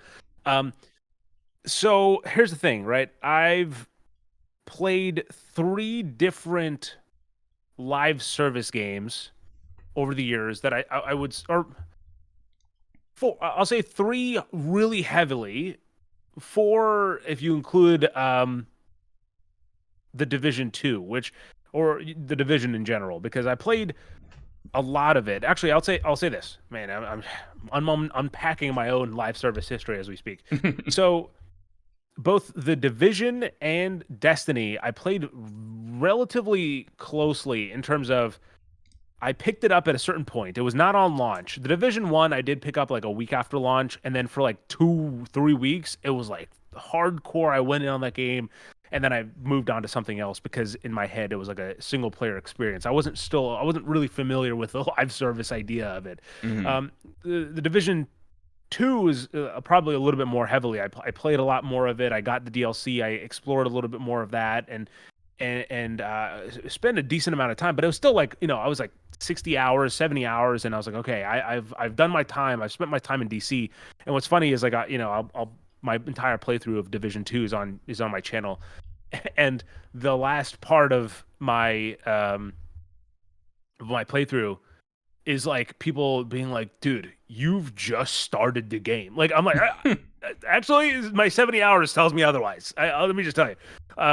So yeah, there's a little bit of an experience there, but then the 2 big pillars that I have in terms of the games that I similar to what you were saying, Nick, about how you go through periods of time with live service games where at certain times you're like all in. This is like what your go-to game when you have a little bit of time. You hop in and play a little bit, and that's Fortnite and Warzone. And I'm currently in my Warzone period right now. I've been playing a lot of Warzone, casual Warzone, which is a new addition to Warzone, which I think is just so awesome. It makes it so much better, and I find myself having so much more fun than just jumping into regular BR with that game. And I do agree that the skins is weird, but I also think that in Warzone it has a different impact than maybe on a multiplayer when you're just playing like 6v6 or whatever, 5v5, where I think there's a different level of experience when you're Nicki Minaj is stomping you down in there. Whereas if it's like I'm loading in and I see, oh, Snoop Dogg is dropping into the map with me. Nice. It's gonna be fun. I not to cut you off, but there is No, yeah. I think you definitely hit the nail on the head, because there's a different interaction that you have if Nicki Minaj snipes you in a round of Warzone and the interaction ends there, versus Nicki Minaj is camping in that hallway and kills me 40 times. Like I think you hit the nail on the head there, that there's a different relationship with it for sure.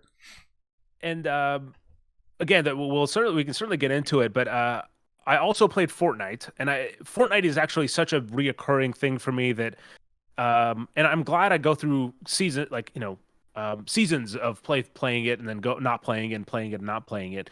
Usually about once a year, I'll get really into it. And the reason why I love that is because it gives me like weird little vignettes to what I was doing at the time.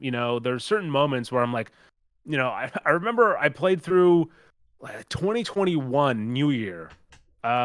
Not New Year. It was like the hours leading up to, or either after. It was maybe after the New Year. Anyway, I was a loser. I didn't have any fucking parties to go to, so I was there with my friends playing Fortnite. And one of the things that Fortnite does, which again, Fortnite has created this unique place in the market to be able to do this and not have it be totally weird. But like, if you're in a match, whenever it hits midnight in each time zone, every player starts dancing and the ball drops for counts down to 5, and then it says Happy New Year, and then the killing commences. So like it's like this really weird spot where like I remember being like, oh my god, now we're in like not we, but like these people that were in that part of the world are now in 2021. They've transitioned.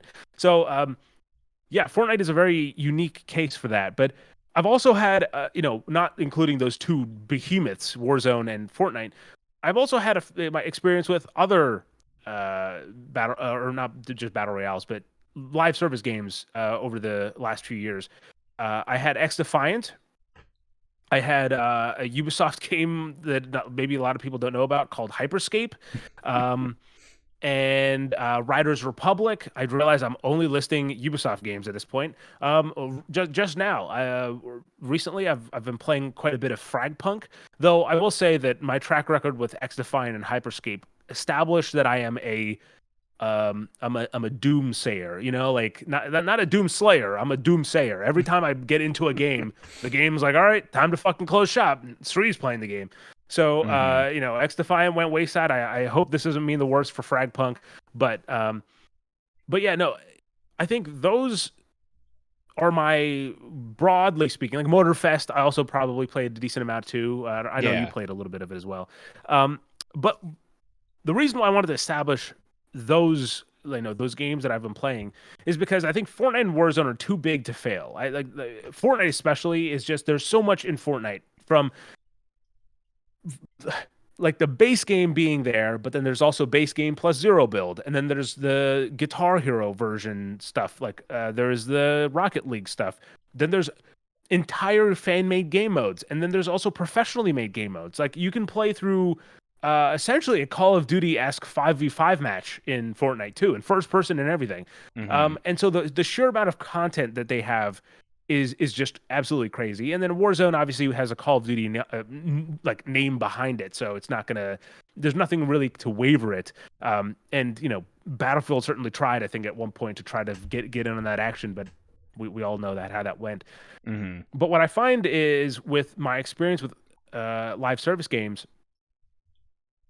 it feels like it has to. It's always an uphill battle, right? Like as soon as a live service game comes out, it's an immediately an uphill battle for that game, and more often than not, it feels like it's asking you to.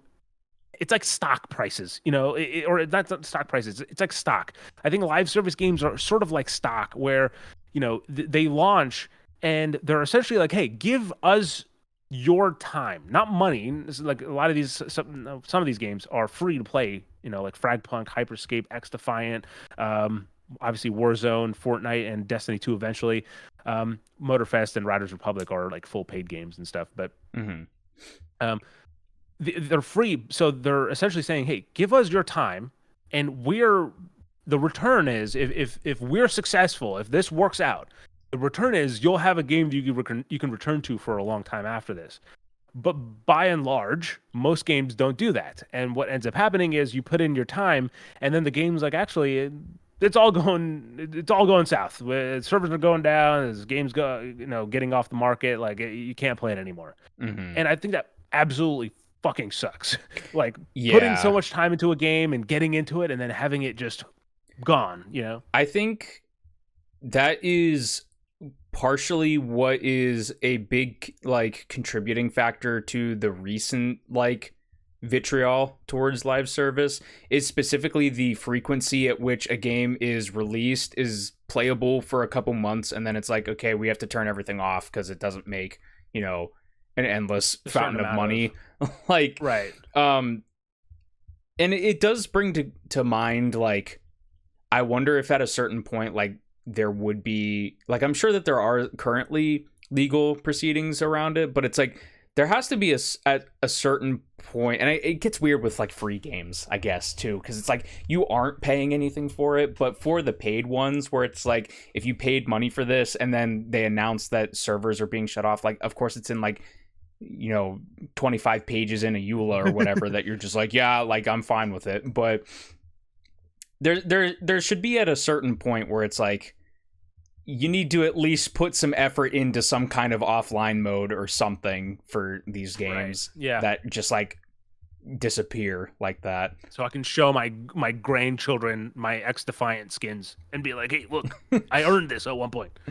Yeah. I think what's you kind of touched on it a little bit with Fortnite, and I want to kind of transition to some things that I think are cool that live service enables that other games can't. And I think what you touched on specifically with the New Year's thing, where whenever it hits that time on the server or whatever, a dynamic live event happens in that everybody starts dancing and this ball drops. That's not something that like happens in any other type of game. Like sure, like an MMO would probably be the closest thing to where something like that could happen, but like how many games are you playing like Doom or whatever that like in the moment I would love for that to happen like on New Year's like fireworks start going off or whatever. Like they don't really do that. I mean, there are like weird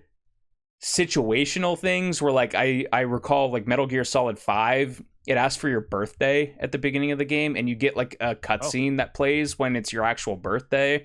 And so like there are some things that I like, I can come to mind with on that level, but typically it is stuff like that that's only achievable in a game that is constantly being updated or is always online or whatever. I also think of like real quick, wasn't like the Black Ops 6 or Black Ops Cold War trailer that was like revealed in like through Warzone on like an ARG or something. So there's cool stuff like that I think is neat, especially for the people that are putting in the time on those games that like you don't get that anywhere else. Yeah, it reminds me of this little tidbit that I recently rediscovered, which I think kind of speaks to how I think again monumental Fortnite is in this kind of in the order in the food live service food chain, how high up Fortnite is. There is So obviously there's a joke, which we even made a few episodes ago regarding Oblivion about how somehow Oblivion has returned, right? Like Hmm. it's a reference to somehow Palpatine has returned, and there's a canonized event in Fortnite that ties in how Palpatine has returned. Like there is a transmission in one of the season in like I forget what season at this point, but where Palpatine is like there's a broadcast that he sends out saying like the day of victory is at hand, the day of revenge, the day of the Sith. Like it literally announces Palpatine's return in a fucking live service game, right? That is and also the fact that someone was like, yeah, that's a good idea. We should Hmm. we should absolutely have this major franchise have a revelation in another game that's not even like tied in. Anyway, I digress. Um, yeah, I think it becomes a very unique playing ground where again, I think memories can be made in live service games. There's concerts. Like I went to one or two Fortnite concerts and stuff. Um, just kind of like experiencing them. Like I think there was a Travis Scott one where I went to like a rerun of it or whatever. But it's like if you were again in the age where I was probably playing Black Ops 2, and instead of just playing a multiplayer game, you're able to not only have that multiplayer experience, but then also, let's go see this concert, or let's go to let's go to this map and watch the entirety of Inception, which is a thing you could do in Fortnite. Like it creates these memories that are very very unique to that game. And you mentioned Warzone as well, having kind of weird things like last week actually since the last episode, I hopped on with Austin and he's like, dude, did you know there's a bank robbery? Like, there's a heist you can do. And I was like, what? So apparently, you can drop into Warzone downtown. You can search the offices, and one of the offices will have a key card. So you take that key card, and you can go to the buy station and buy, using that key card, a drill that you can take back into the bank and into the cellar, where you can use that drill on the vault, and it'll crack the vault open. And there's cash inside, and there's even like I believe there's a chance that like if you get lucky, there's 100,000 or something, up to $100,000 inside, which is stupid money. Let's just say in Warzone. Hmm. So stuff like that is very unique and kind of crafts it. But again, it's a weird split playing field because on one hand you can get into a game on the ground floor, similar to how I am with Fragpunk, where I've always wanted to get into a hero shooter like Valorant, but it was always it was too far gone for me to jump into Valorant now, Hmm. and now I can do that with Fragpunk. But what if 6 months from now, Fragpunk is like, oh hey, sorry, we're shutting down because we're just like X Defiant. We've not hit the quotas that we needed to keep the servers up. Hmm. Um, but then if you wait too long, then it's like, oh, everyone's already, like everyone's a fucking expert at building in Fortnite, and then you're hopping in and you're like, oh, I'm getting my shit punched in, and like there's Hmm. nothing else, there's nothing else for me to do. I think that And was specifically what turned me off of Fortnite was just like the building stuff, and I was just like, it fucking just care, looks like a yeah. glitch in front of me that people are building so fast. And I do appreciate that those games now are realizing that and are, like I said, Warzone has its casual mode where it's not for the super sweats. You can play a little bit more chill and have fun. Fortnite, I think 2 years ago maybe, announced the mode that I exclusively play. I do not play regular Fortnite Battle Royale anymore. I only play zero build because just the building is just. I mean, we have a term on stream that we call them bobs because they just won't stop building, and so it's not in our favor. Like unless we have to play something in the build mode, we try our best not to. So Hmm. yeah, I'm glad that they've added these kind of things to make it friendly for new players. But then there's the other side of the situation as well, right? This is a multifaceted. This is a fucking tesseract of analysis here because there's also you look at something like Destiny, which is the similar, it's a live service game that originally started out as a paid title and then you went free to play. Hmm. And when you went into a free to play, it was this weird onboarding experience of, what content did you get? What content did you not get? And obviously, Bungie is very infamous for its sunsetting of content, and essentially, it made it so that it was hard for players to recommend. Like when I was playing Destiny 2, I could not tell Alexa, "Hey, you should hop on," because there's no way for her to get on at the ground level. Like you Hmm. either play the game and accept the fact that it's confusing and just have to like roll with it, or you don't play it. Like that, look, those are the two options you have. And Right. this kind of brings up to a fun little side story that happened right after last week's episode, where essentially in a lawsuit filed by sci-fi author Matthew Kelsey Martineau, who alleges that Destiny's 2 Red Legion storyline plagiarizes his 2017 work, Bungie found itself unable to present the original in-game content as evidence because it had vaulted that content and it was no longer accessible. And so, to defend itself against the plagiarism claim, Bungie had to essentially use fan-made YouTube videos that documented the stuff that was no longer available from the Red War campaign. So, first of all, they walked themselves right into that fucking loophole. Like, what a weird position to be in. It's like Hmm. we have the content. It's just not accessible at the moment. But so yeah, there's. I mean, I don't know if you've actually delved into Destiny, or if I don't think Fallout 76 has these kind of mechanics just yet. But yeah, the sunsetting is also another like shit on top of the cake. The one thing that 76 has like quote unquote sunset was their battle royale mode, which was called Nuclear Winter. Oh, They had a separate mode that you could play that was it was a Fallout battle royale.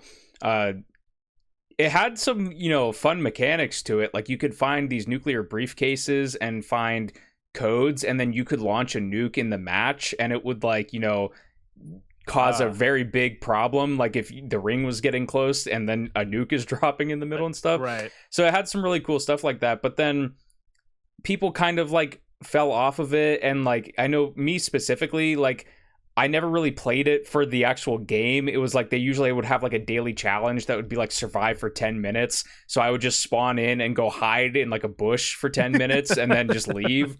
So like Yeah, they eventually were like, okay, like I don't think it's really worth us keeping this in the game at this keeping up. point.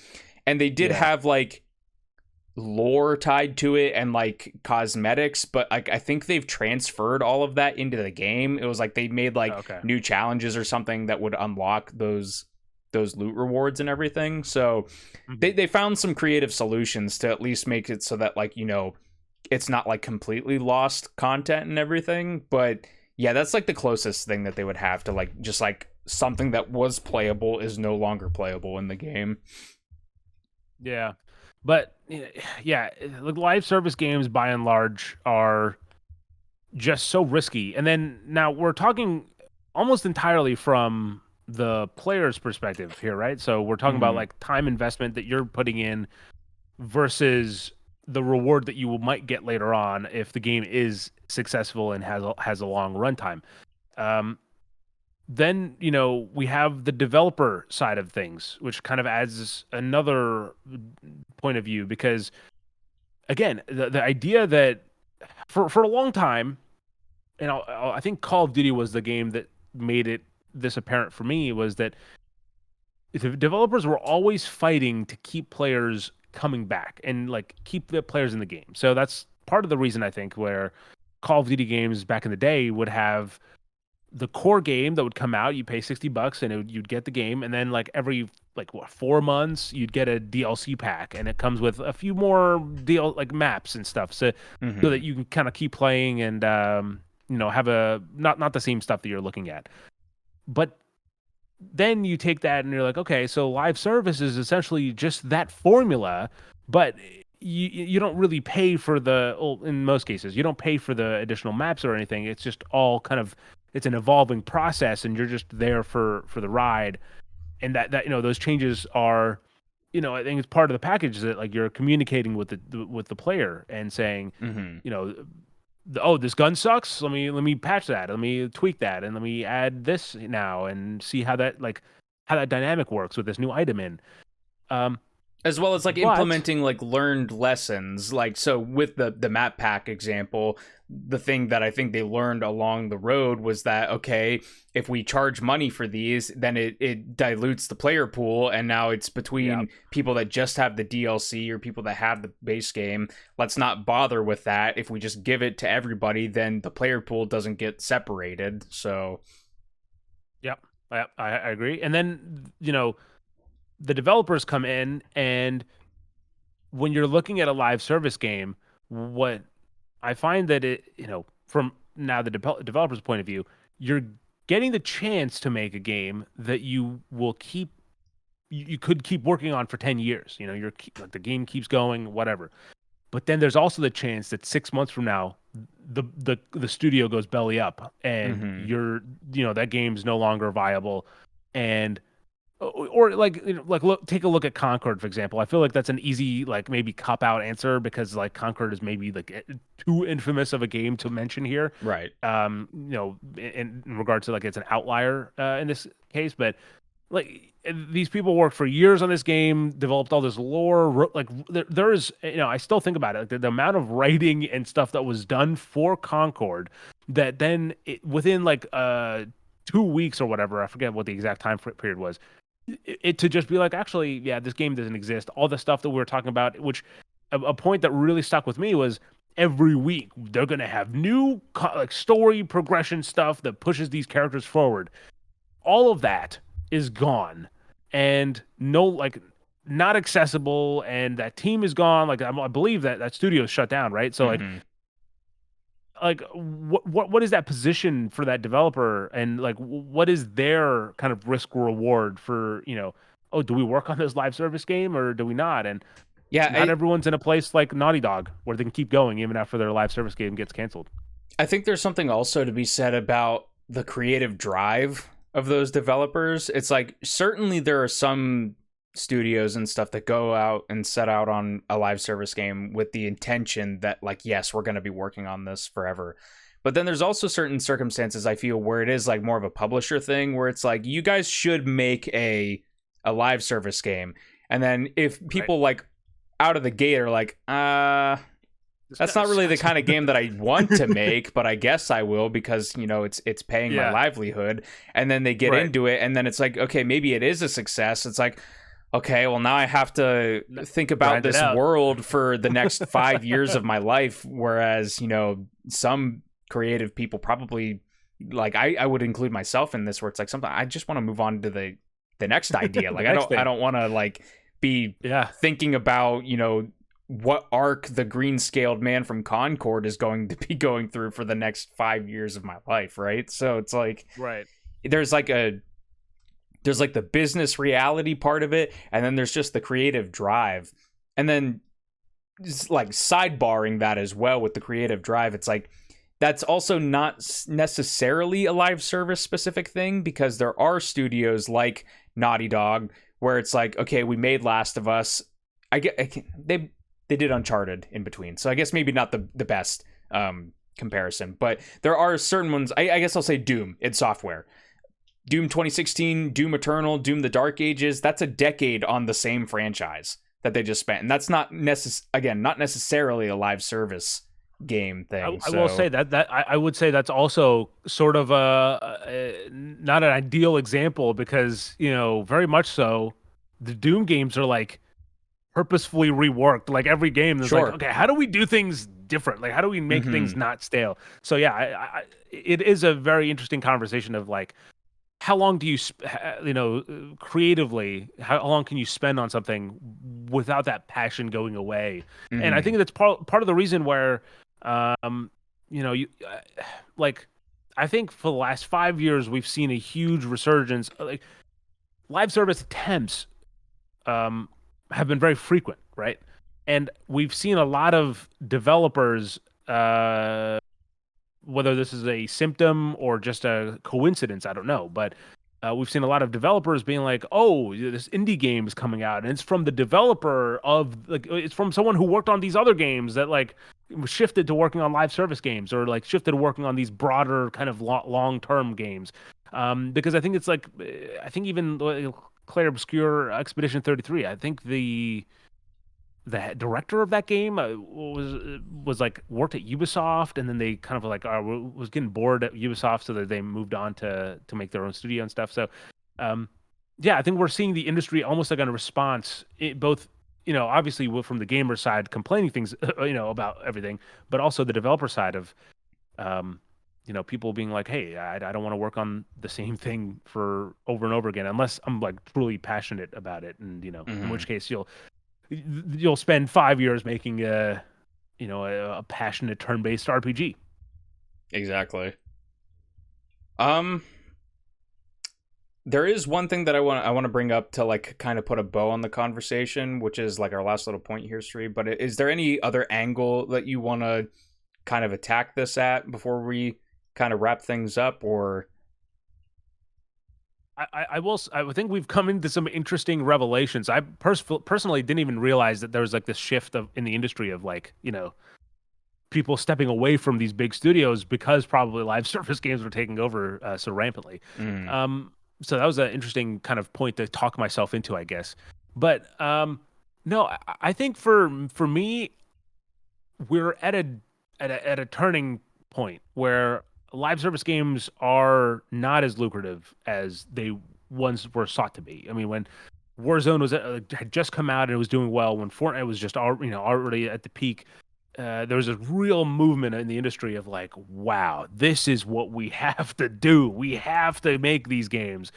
We have to have content that continually, improves upon like what the game that we're making. And I think it's led to some notorious failures.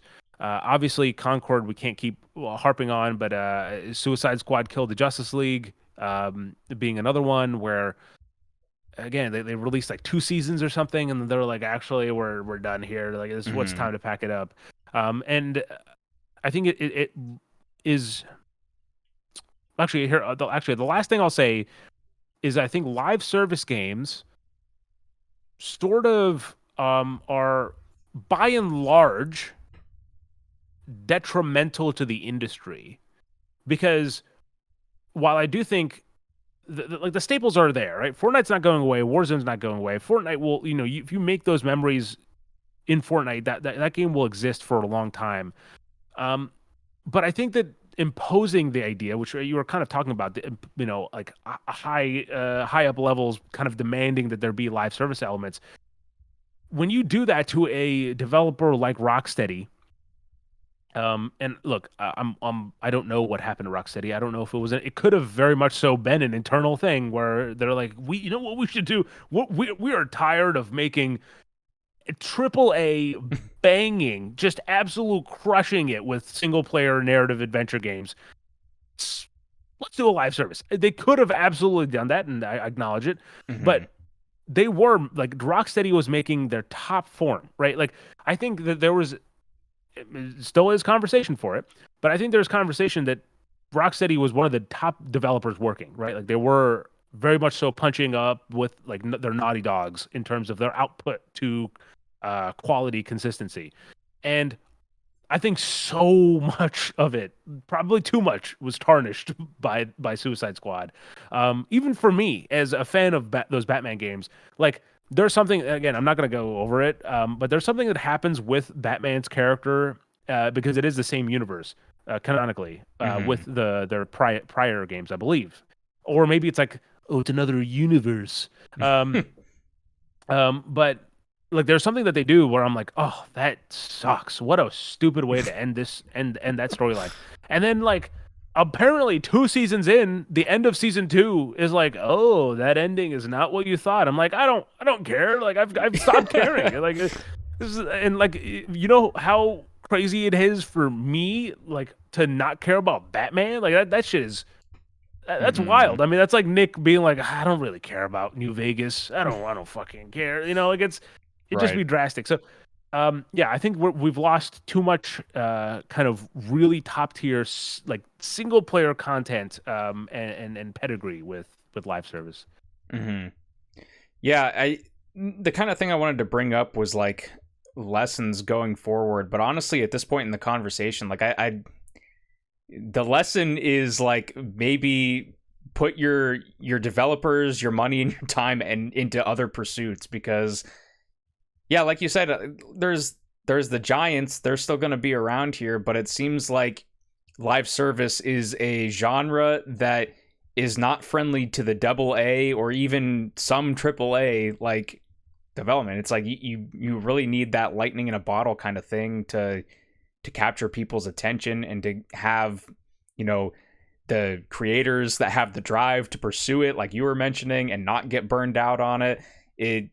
You need to have the right kind of visual aesthetic and intrigue to get people to want to willingly spend money and not feel like they're just being exploited for their dimes. And it's, yeah, like I was just thinking where it's just like, you know, we're at exactly what you said, this turning point for these games, and it's like, well, what do you take from these failures and everything like that?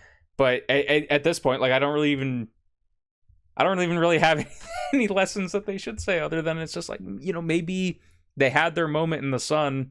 Now it's time, like the platformers of the 80s and 90s and the, you know, the cover-based shooters of the 2000s, where it's like maybe live service just needs, you know, to take a backseat for a while, and we need to regain the roots of this industry and kind of experiment and go out there and try new gameplay concepts or hyper focus in on specific experiences versus making these multiplayer loot driven battle royale trend chasing kind of experiences. I think the last kind of two afterthoughts I have is, you know, and it's really kind of to touch on the point of like maybe lessons learned, right? Is one, pick a lane. All right. So if you are making a live service game, pick a lane and either have it be a free to play title where you have a battle pass, and balance that shit out so the battle pass, you can get a human being with a day job can get through the battle pass within the time of the season. You know, like you don't have to calculate it, and people aren't like, oh, it takes 700 hours to complete the battle pass. Like that's unreasonable. And if you don't do that, then have the other lane, which is a full priced title, you know, 60, 70 bucks, and you get everything up front. And then maybe, sure, later seasons or whatever, there's something there for like a future battle pass. But like, deliver a solid package if you're going to ask for money up front, and land on that, and balance that stuff out so that it's not an absolutely a horrendous pain in the ass to get through. Because there's, again, I know this from experience, and for both experiencing it myself and also seeing other people go through it, where there's some games where it's like, oh, this game's pretty cool, but then you look at the battle pass and be like, God damn, like this battle pass is like ungodly in terms of like you reasonably can't get through it. And I'm of the belief that if I'm playing a free to play game and I've put enough hours into it, if I'm playing a game with like a battle pass or whatever, I like, you know, be like, okay, I'll buy a battle pass and I'll give them the money, you know, if it's like usually $10, I'll give them the money to support their development of that game. I did it for X Defiant. At this rate, I'll probably end up doing it for Fragpunk. And for X Defiant, it's chalked up, right? Like I'd say I donated $10 to Ubisoft, you know, the Ubisoft Foundation. But like there's times where it's like too fucking intimidating to even consider paying for the, you know, giving the $10, because it's like there's no reasonable way I can get through this thing, and it becomes almost too daunting versus more enticing. You know what I mean? Like I'm not going through, and I'm not encouraged to play more. But anyway, it's a bit weird when, you know, the thing you're trying to do for fun becomes a threat, right?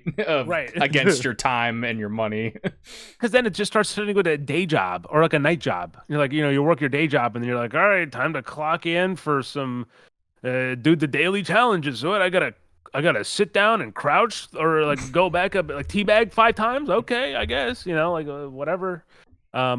It's like Simon Says at that point. But Mm-hmm. I had this. Maybe this is not the best time to do this, but like I want to pitch a live service game, Nick. Okay, because I'm trying to think as we're talking. I'm like, okay, Fortnite obviously has this thing down, but Warzone is very much so infamous for having just ridiculous skins that don't make any sense. And like, why are they in this together? Like, why is like the fucking Teenage Mutant Ninja Turtles, running around with Snoop Dogg or whatever.